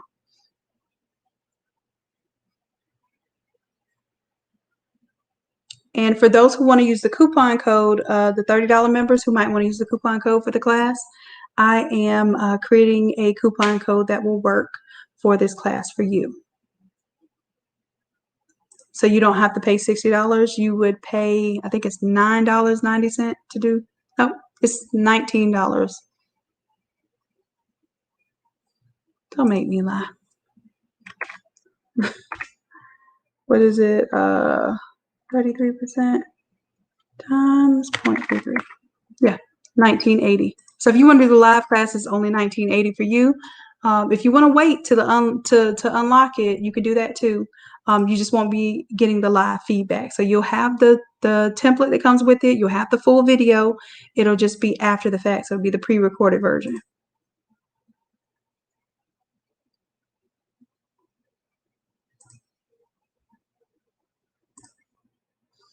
All right, and this one is 67% off for you all. I'm creating that one right now. And that coupon code will also work for the split template.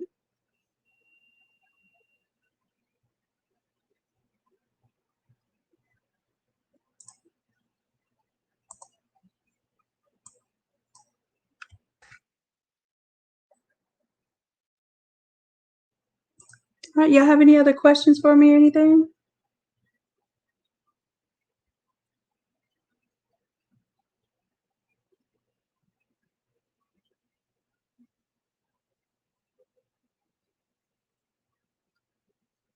And Deshanta, if you want to see, I actually did a free masterclass. Y'all check this out. Even the paid members, check this one out. I'm gonna start doing these beginner bites courses, which I'm not gonna really have a set schedule because y'all know me and time are just not like coordinated like that. So it's going to be whenever I can make time in my schedule for it, and also give you all enough heads up. But this beginner bites class, it's supposed to be a $20 class, but I made it free just so you all can see what my teaching style is like, and you get the file to download with it. So I want you all to check out this class. Erica, if you post the link for the academy, y'all go here and just download this free class. You'll get to watch the video for free. Of course, you have to watch it within the academy. And this was a lot of beginners who were really afraid about Photoshop, but I offered one free class just to let people know what you can accomplish, and that this was, we can get some really good looking results with just having a few tools and tackling a few things at a time. And the Beginner Bites class is definitely super friendly for beginners, but any of my 100 level courses are good for beginners too. Okay, so all of the 101s, when they look really complicated, but they are beginner level courses. Like I said, I put a lot of work into making them look really, really cool so that you can focus on, okay, well, what does that function do? How do I use the pen tool? How do I fade off the bottom of an image? How do I switch out images? How do I make gradient colors? How do I make drop shadows? What I do is I do all of the heavy lifting up front so we can focus on how these functions work whenever you're editing the template. And then we do have some more courses that we're building from scratch in the 200 level. So I want you all to hit the ground running, making money. So I'm not going to sit here and teach you how to cut out a picture of an apple and change the color of the apple. You're not going to sell an apple on a shirt like that. I'm going to give you all tools that you can make money right now, and you're learning the concepts as you're dealing with these different classes. In every class, we're applying something new. We're adding another layer, no pun intended. Well, actually, that is kind of a pun intended. We're adding another layer to our Photoshop experience.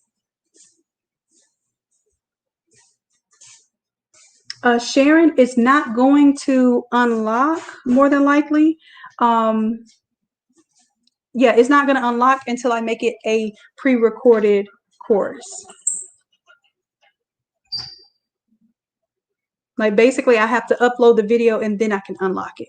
So the video, if you want to attend a live class, You can attend the live class if you're a $60 member. If you're a $30 member, you can attend the live class using your coupon code, or you can just wait because if you don't, because I think Sharon, you're well off enough to where you understand the templates and how to follow everything on your own pace. And if you want to wait, it'll probably be about 24 to 48 hours after we do the live class, the pre-recorded class will be available. And in that case, it should automatically unlock for you at that point. Okay. Because yeah, you were here from the beginning. That's so that's why you are you've unlocked pretty much every course that there is. And these are all the courses so far. We've been getting it in though. We've been doing a lot of work. We did the Shopify. So we did the mock-ups for the Shopify store. We did the banners for the Shopify store as a different class. And then we did a whole class where we applied all of these things and edited our own Shopify website and even did some coding. So we did some coding in there. That was the mock-up. This 122 has been a big game changer for a lot of folks, even just understanding what Photoshop can do. So you can change out the shoes, you can change out the colors of the shoes, you can change out the colors of the shirt, you can globally, using my smart color feature, make the shoes match the shirt, etc. So I want y'all to at least check that one out, the video.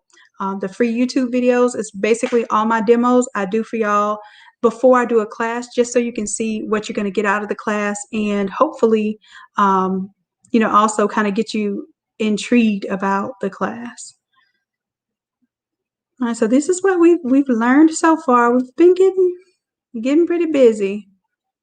All right, and if there's something that you want to learn that I haven't taught yet, you can put it on the list in the Innate Creators Facebook group. There is a request list, and I want you all to look and see if I've already listed it or if somebody else has already listed it as a request, and then you vote on it by liking it. So you can thumbs up, you can heart, whatever it is, as long as I see it has a certain number of likes, then I know that those are topics you all really want to learn and that will help you make money. All right, what was I? Oh, I was doing my coupon for my $30 members.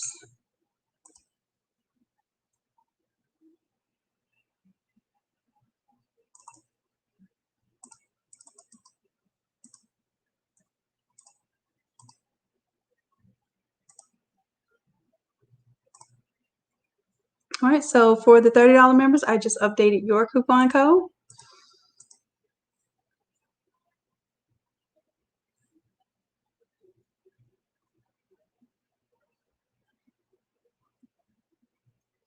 That's good stuff, Rona.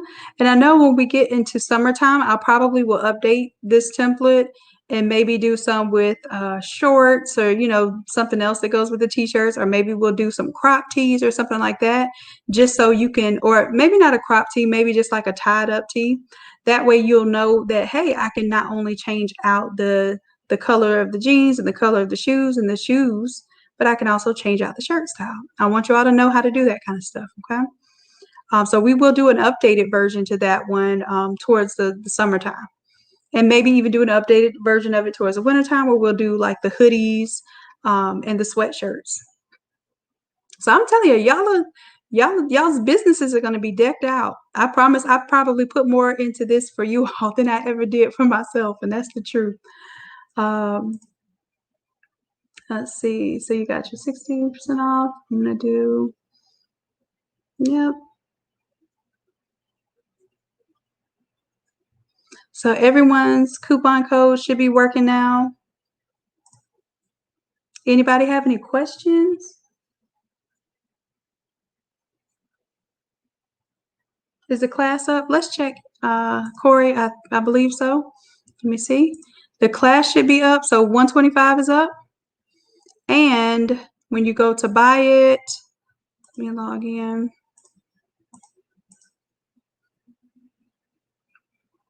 You should be able to use your coupon code. So I'm not going to click on this because it will reveal the coupon code, but this is where you click to get your coupon code for the $60 off of the class. It will make the class for free if you are a VIP member, and you will see the same credit card, but it'll say 67% off if you're a $30 member, and you can attend a live class for less than $20. Okay. It, like I said, it's a real live class, real time we put in. It's a minimum 3 hours, 3 to 4 hours, depending on how much help people need after class. Usually the class is done in 3 hours, and I end up spending another hour just helping anybody that wants to do something extra, or show something that they learned, and that sort of thing.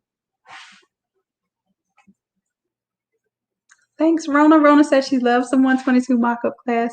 I've been putting that mock-up to use. Amen. That's what you better be doing, Rona. I'm telling you. I'm telling you, y'all put this stuff to use more than I have myself. And it gives me the energy and the desire to want to put this stuff together for y'all, because y'all use it.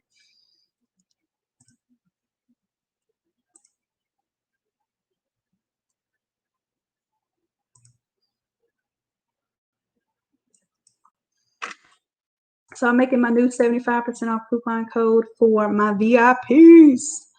Let me go ahead and create the coupon code for y'all.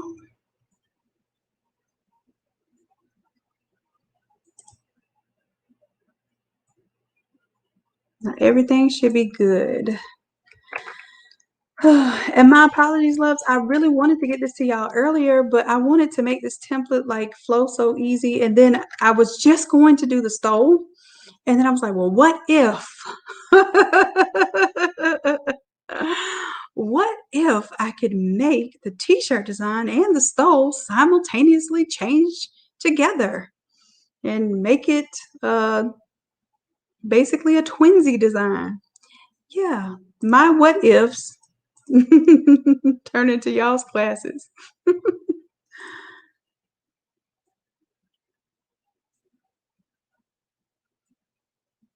And that's the beautiful thing, Rona.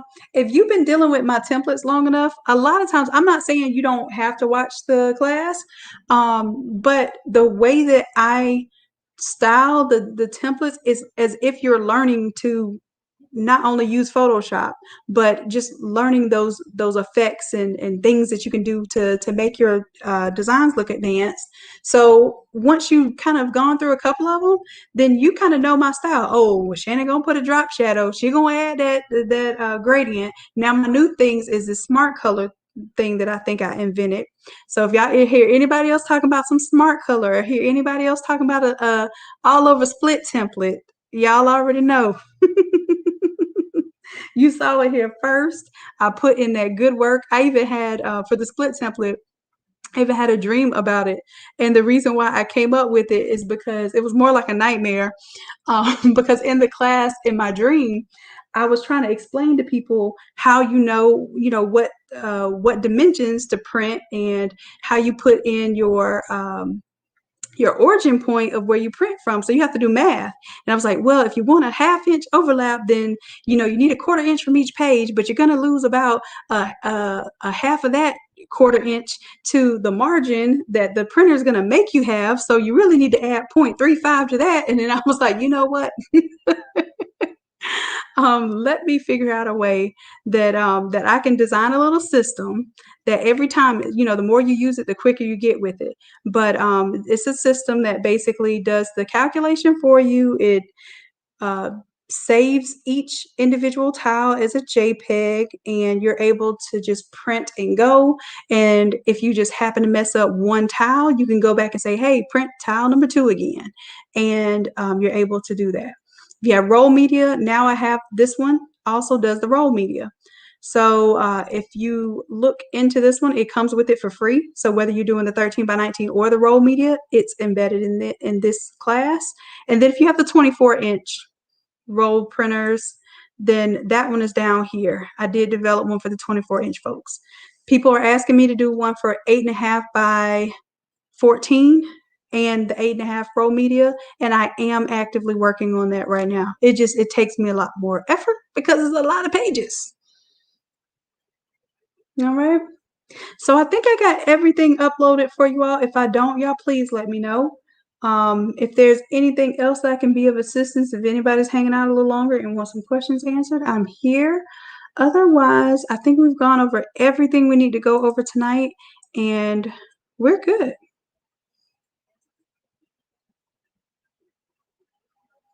All right, Sherry, I'll see you tomorrow, love. All right, Corey says everything works. I'm in. So Corey, let me know if y'all like this kind of presentation for our, our kind of get ready classes, because it helps me get ready too. It helps me make sure the files are up, there are no issues and that sort of thing, and I get to sit and chat with y'all while I'm pretending to multitask. All right. So everything's up, and I did update the coupon. No, I did not update the 75% off coupon code for my VIP. So I'm doing that right now, VIPs.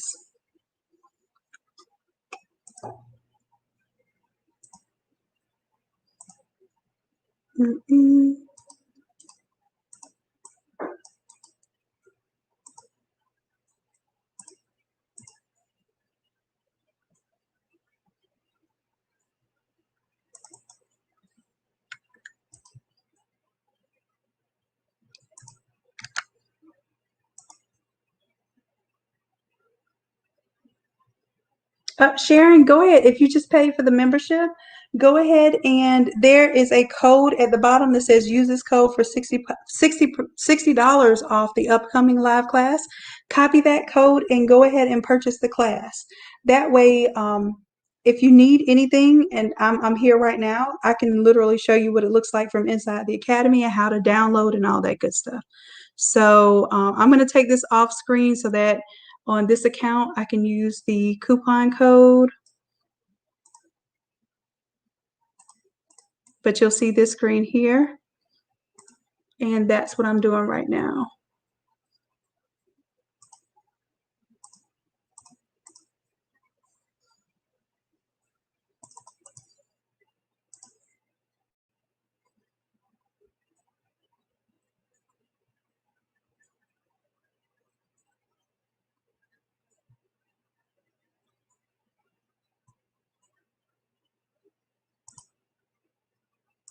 All right, so well, I can't show it on screen because it'll show the code. So I can show you what it looks like right up to that point, and then I'll take it off screen to put the code in. Here we go.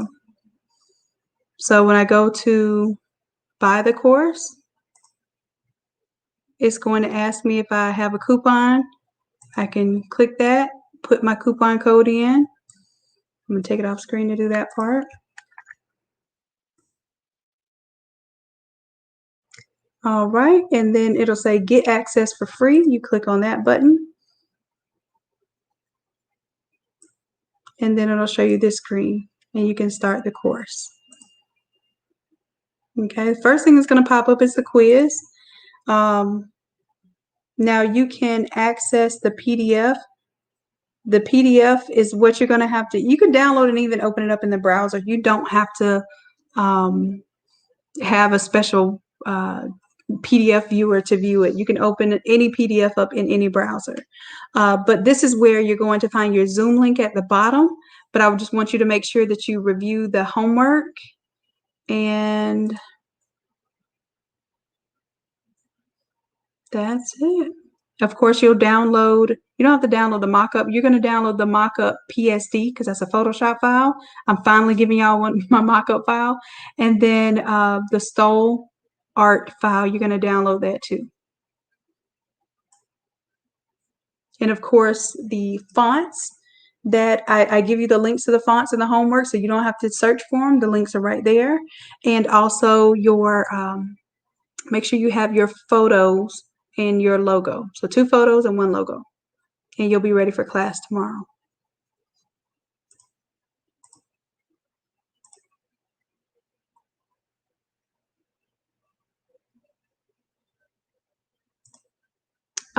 Vicky,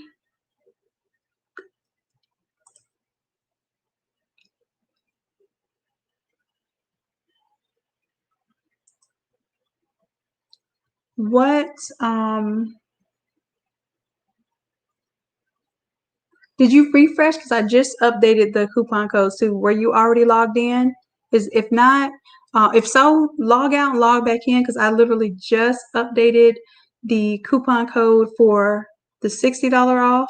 It's only good for, of course, the 125 class, and then the 75% off coupon was just updated too. So if you were using the previous 75% off coupon code, I just updated to the new one.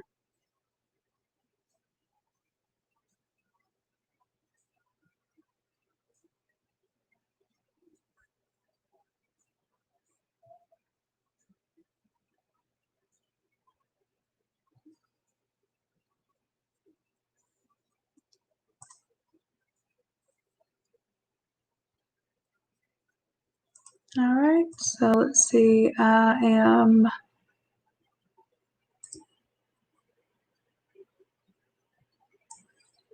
pull up a post right now. Let's make a post for the Photoshop system, or let's just say computer requirements. It's called system requirements, but I think y'all remember this better. So Photoshop requirements. We're gonna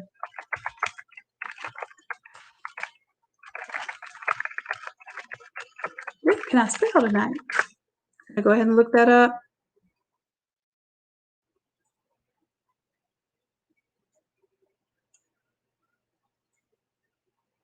So the things that I said are very important is the RAM.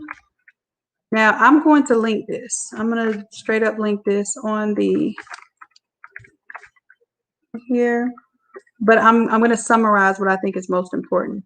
I don't believe in purchasing the minimum if you're going to purchase a computer.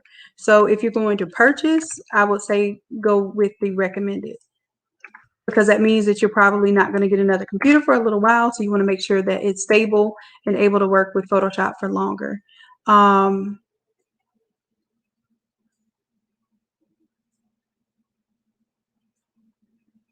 The hard disk space is the one that I told you I would do at least 250.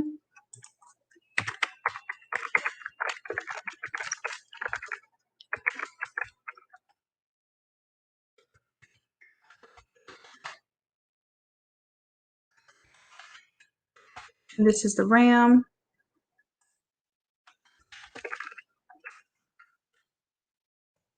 And I'm going to break down how I do this. So RAM is how fast the computer thinks. I'm going to break this down. Hard drive, also called the HD. How much space the computer has to store your files and programs. Okay, so that's that one. Let's see, the other important thing. We can talk about a GPU, a graphics processor.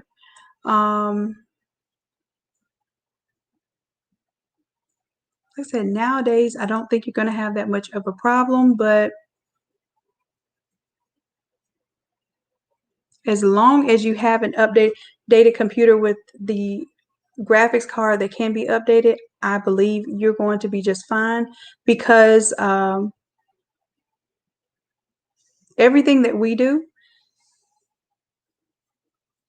even if it's intense, it's not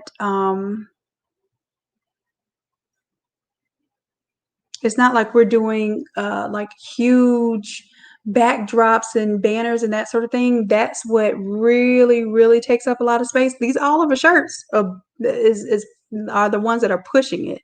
The Oliver shirts are huge files.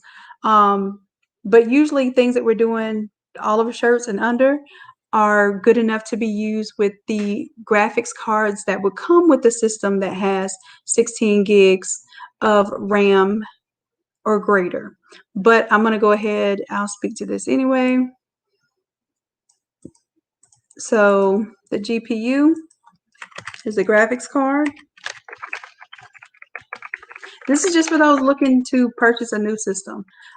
If you already have a system, I have told people numerous times to contact Photoshop. If you have any issues, they will get on your computer live and tell you, hey, this is the RAM issue. You don't have Windows 10 and you need Windows 10 in order to operate, that sort of thing. And I believe that they will best help you figure out, can you upgrade your system or do you need to purchase a new system? If that's the case, if you're having problems. Let's see. And that's the GPU.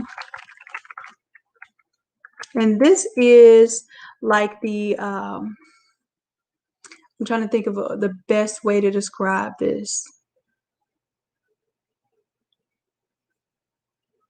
So, we have like HD, right, for the TVs now. We even have 4K for the TVs nowadays. The graphics processor allows your system to render the graphics. So, helps render high quality graphics and large design files. So the graphics card is important, but most of the time, if you're going to buy a new system, it's going to have a decent graphics card if you have at least your 16 gigs of RAM, which is the primary, that's the most important. And then also, like, some people choose to get gaming computers and that sort of thing. I have a gaming laptop only because I wanted to be able to do virtual reality with it. That's it. Other than that, you don't need a gaming computer to do Photoshop, but you do want to make sure that it has the components to have a high resolution monitor, because you'll probably be doing multiple displays. You want it, your graphics card helps with that too. I forgot to tell you that. So it helps render high quality graphics and large design files, and allows for multiple screens. So your graphics card helps with that too. Now, I have some old school desktop computers that I've upgraded over time that I can use for this. I have refurbished desktop computers that have a lot of computing power, way more than my laptop, and for half the price. So if you can get a desktop computer, if you don't need it to be mobile, that's probably your best bet. You'll get more bang for your buck. Yes, you will have to buy a monitor, or then you can get two monitors. You can get two inexpensive monitors and have a dual screen setup, versus having a laptop that, yes, it's portable, but it's not as much computing power, and you only have that single screen. So think about what your budget is and what your goal is. Is your outcome going to be producing higher quality graphics, or do you need it to be compact so you can take it on the road with you?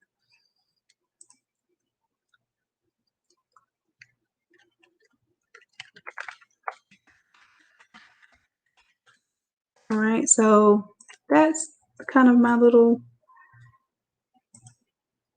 spiel there. Let me see if I can find a little image here for,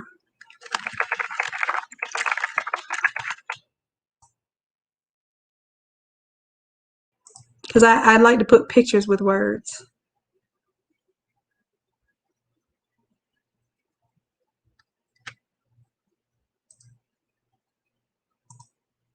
And I'm sure, like, there are some videos and stuff out there for this stuff that will give you everything you need. I'm gonna just copy an image and put on there so y'all will remember that that's what this is for.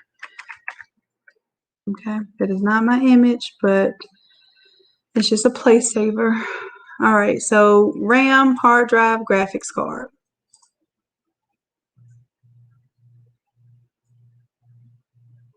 And like I said, the processor, I did tell you the faster processor you have, the better, but the faster processor is going to come with if you have a computer that has a good graphics card and great RAM, then you're going to have a good processor. Now, if you're going to build a computer, then I would definitely look up some videos first to see what components have worked best for other people who are building a computer. But that's not my forte. I can replace components on a computer. I do not build computers as of yet. And these aren't the requirements, these are recommendations.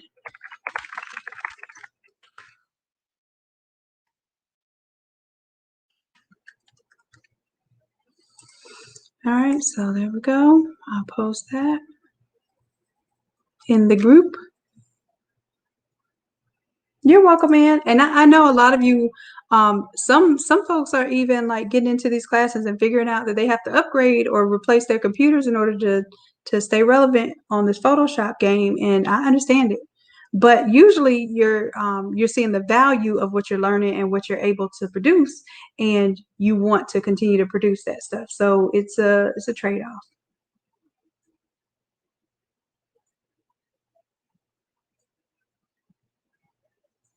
Okay, so Vicky, oh, you got it? Okay. You had to use a different system.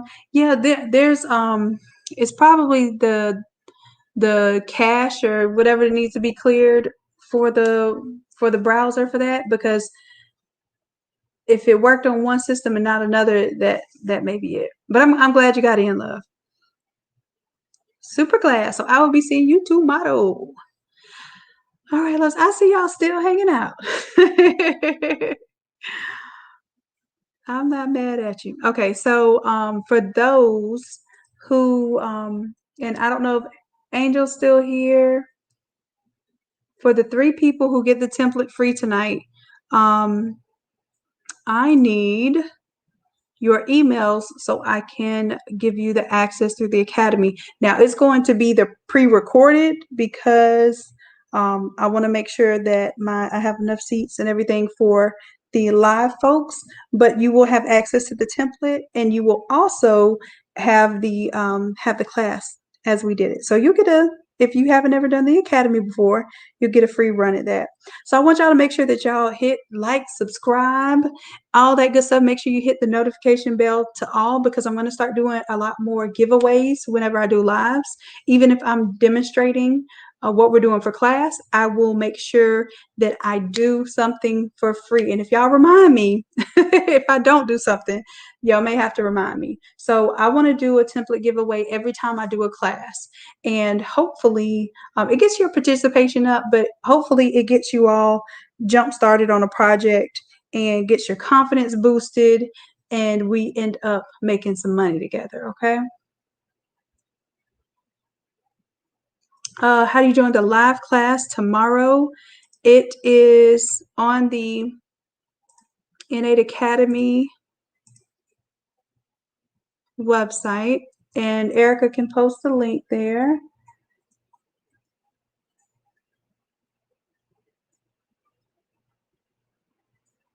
Oh, sorry. I think I was looking at an old comment. I was like, I thought we went over this already, but hey, somebody might have just logged in and wants to get into the class. Not mad at that.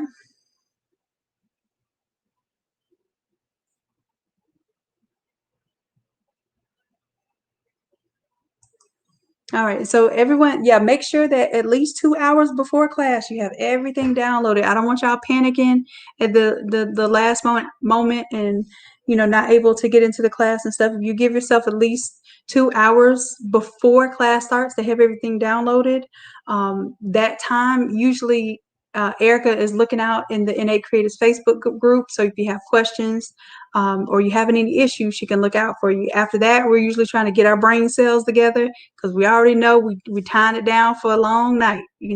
Our Sundays, they're fun days. We get the work in, but it's work. It's work nonetheless. Okay. Yes, and thank you, Simply Beautiful. Yes, we'll be doing classes. Usually every Sunday we do a class. What I'm doing right now is what's called the demo of the class. So I'm showing you, hey, this is what we're going to learn in class. I'm getting my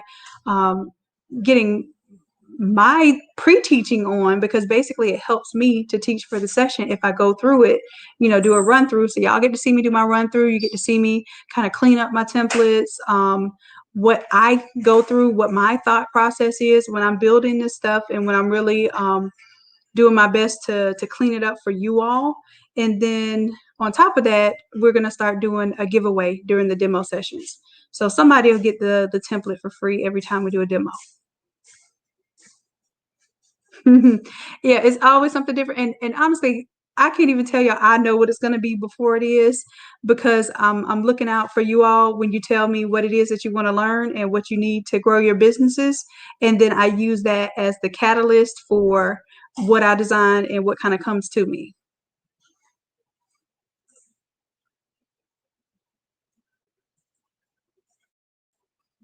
All right. So say we've been together for a good little 4 hours a day. We put in a part-time job today. So I hope y'all save some energy for me for tomorrow so that we can have fun with this thing. And I do have a video showing you how to press these as well on YouTube. If you just type in stole, if you go to youtube.com/innate lab, where you are right now.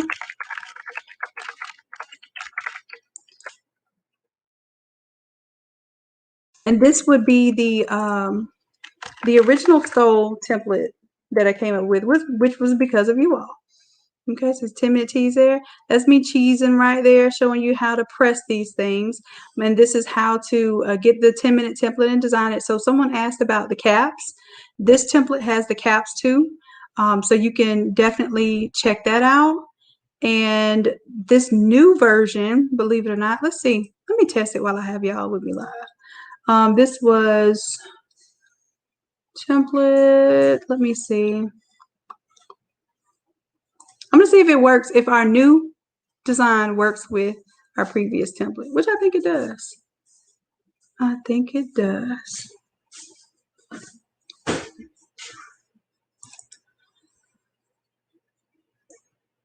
Not that one. What is it? Hold on, I have to go back to my, I haven't used that file in some time, so let me go find it real quick.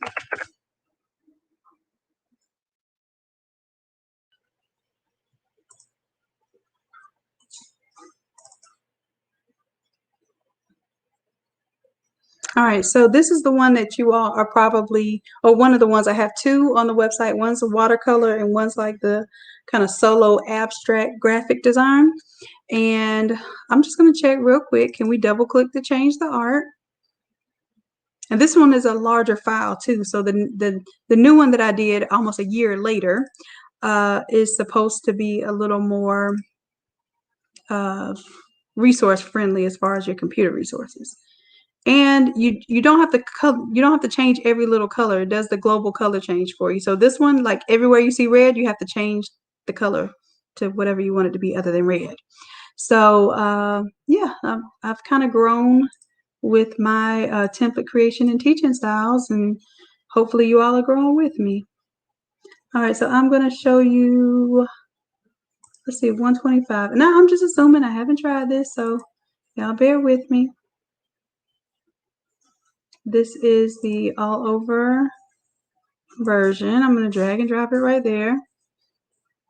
Oh, not the all over. Wait, see, y'all got me on this all over stuff, and it's not even my focus right now. I'm trying to get this all over version of the here, and I'm going to bring the opacity down just so I can kind of line it up and turn my guides on. So this one was a little more of a complicated setup, because I literally showed you all how to take a photo of your products, like your graduation stoles, and trace them and make a like literally I did all of that on YouTube for you all. So that is on there for the free ski. Now these templates here, the original graduation stole templates, are on innatelab.com, and they are $20 normally. I'll probably be doing a flash sale. I will be doing one this month. So yeah, definitely make sure that you are in the Innate Creators Facebook group so you can hear about when we announce that flash sale. I'll do it on YouTube too. I'll let y'all know on YouTube that we're doing the flash sale. All right, so let's see here. I'm gonna zoom out a little bit. Make sure I'm covering that all. Turn off the watercolor design. Do I make it? It looks like we do. So that would, of course, still be the print file. I'm going to turn off the guides. And let me see if I update that.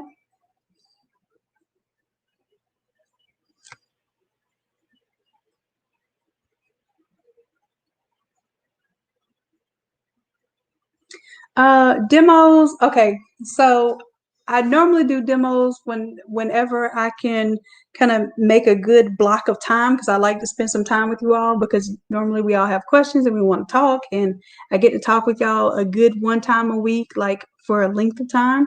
So sometimes it's Thursday, sometimes it's Friday, sometimes it's Saturdays. I try not to do Saturdays just because it's kind of me pushing it to the last minute. But Saturdays seem to be the time where people have a little energy where they can chime in and talk. So usually it's going to be Friday or Saturday for the demos, possibly even a Thursday if I get my work done early. Okay. All right. So, okay, it updated.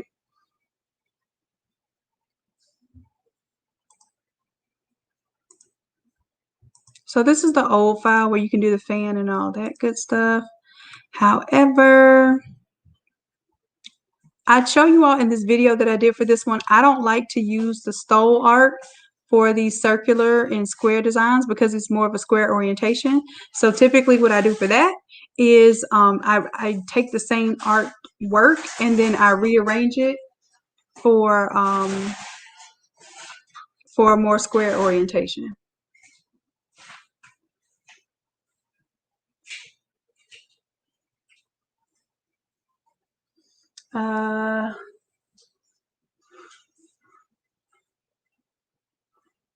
Jelania, yeah, Simply Beautiful is right.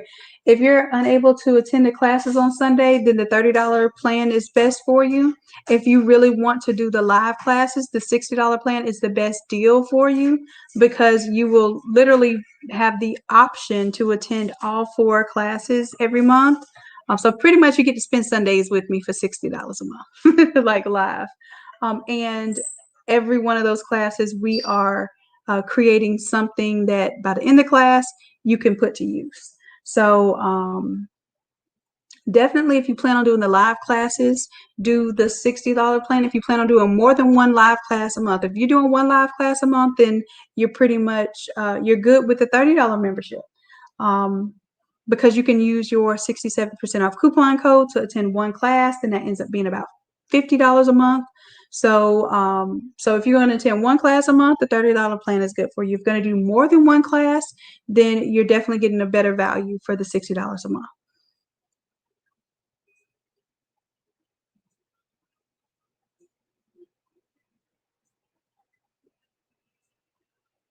Yeah, Rona, we had fun with the beginner bites. I don't assume that the beginner bites class are for people who've never done the courses, because I think we get a chance to kind of break it down, go a little slower. So even the people who've been doing the courses for some time now get to understand the basic concepts of some of these tools, because we get to go a little slower and we get to really do it from scratch. So definitely, I think the beginner bites classes are good reviews for those who even been doing the templates for some time now. Okay, he is giving y'all a message now to answer the questions when joining the Innate Creators Facebook group, y'all.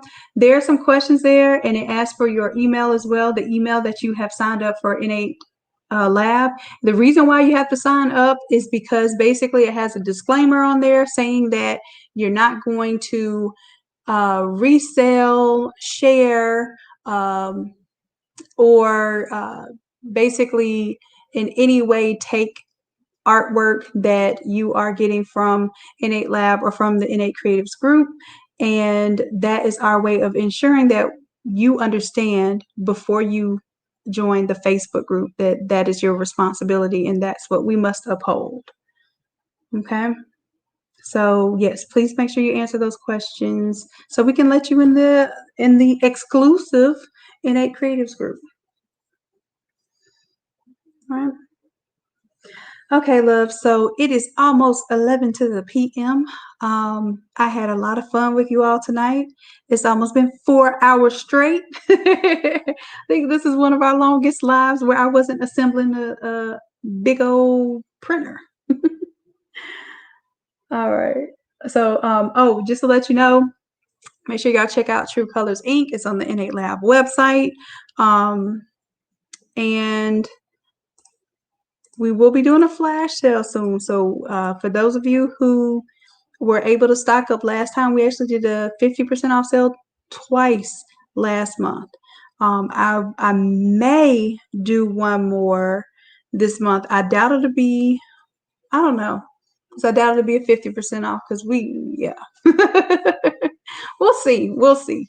Sometimes y'all are really sweet and y'all ask me in a certain way and it makes me soft-hearted and I give in and do something special like that anyway. So with the Innate Lab website, I'll show you real quick that site. We have templates there. Now the templates there, it's not classes, but I do make a full-length YouTube video for every template that I offer because I want to show you how to edit it from top to bottom, okay? So you have the templates there. We also have the inks that the reason why we call it True Colors is because it does not require an ICC profile, but when you see blue, you're going to get a blue, you're not going to get a blurple. When you see blacks, you're going to get nice true blacks.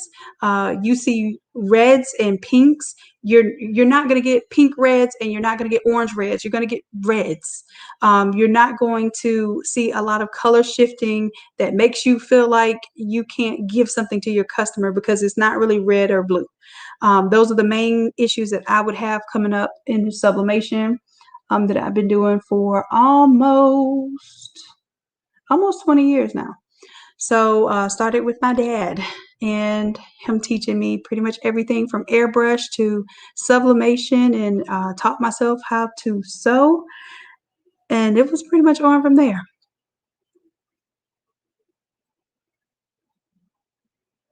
The VIP sale again. Oh, so this is what I'll do. I'll alternate. I'll do 2 sales this month. I'll do one. The VIP sale is for the Academy. And any template or any class that you see in the Academy, I did 75% off. So everybody got to enjoy being VIP for a day. I may do that this month. We'll have to see because it depends on how things go with the courses this month. So I'll definitely consider that. I will definitely consider that because I think last month wasn't as much of a stimulus month as most people wanted because they weren't able to file taxes and get anything back in time. So if this month proves better for folks, then I may run it again because my whole point of doing the stimulus last month was so that people could really utilize their resources and stock up on their ink, stock up on their templates, and get their businesses running and going for this 2021. So I will consider that. All right, T. That's a good recommendation. I'll consider that.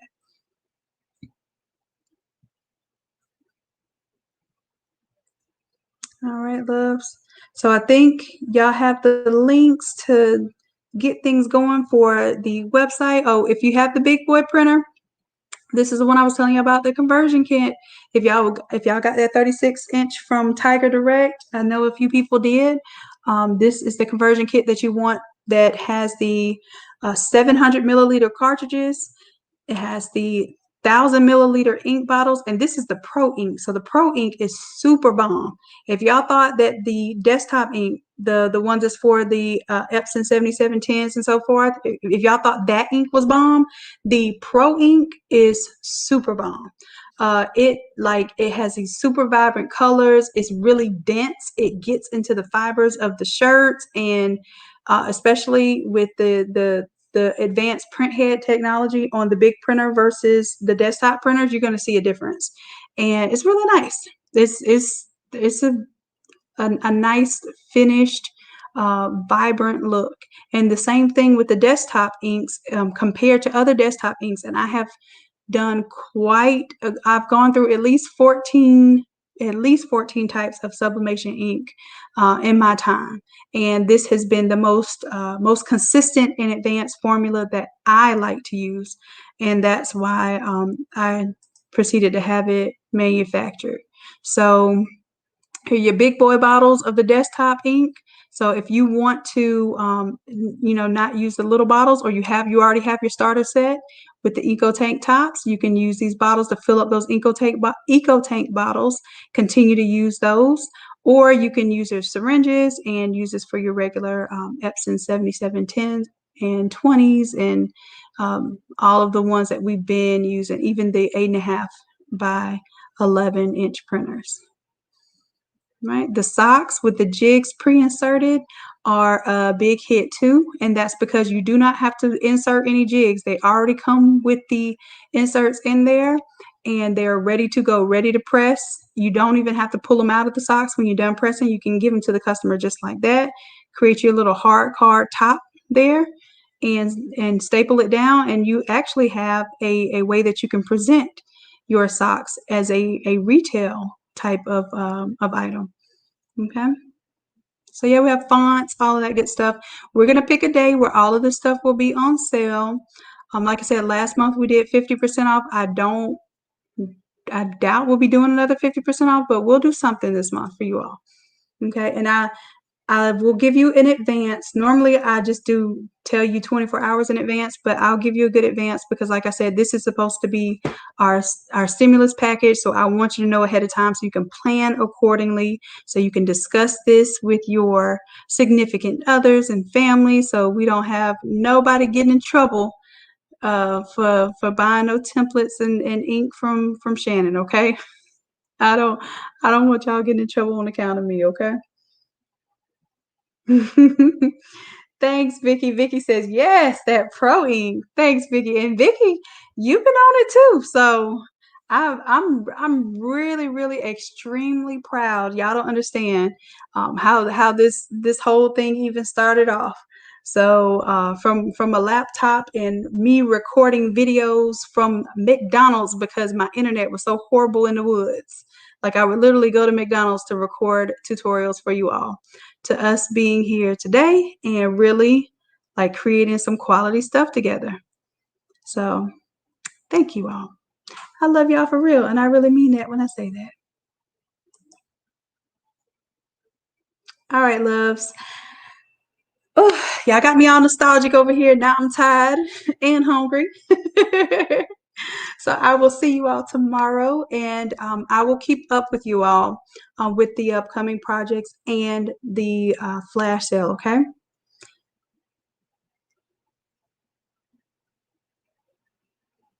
All right, so I don't have any more questions. I feel like we wrapped it up real well tonight.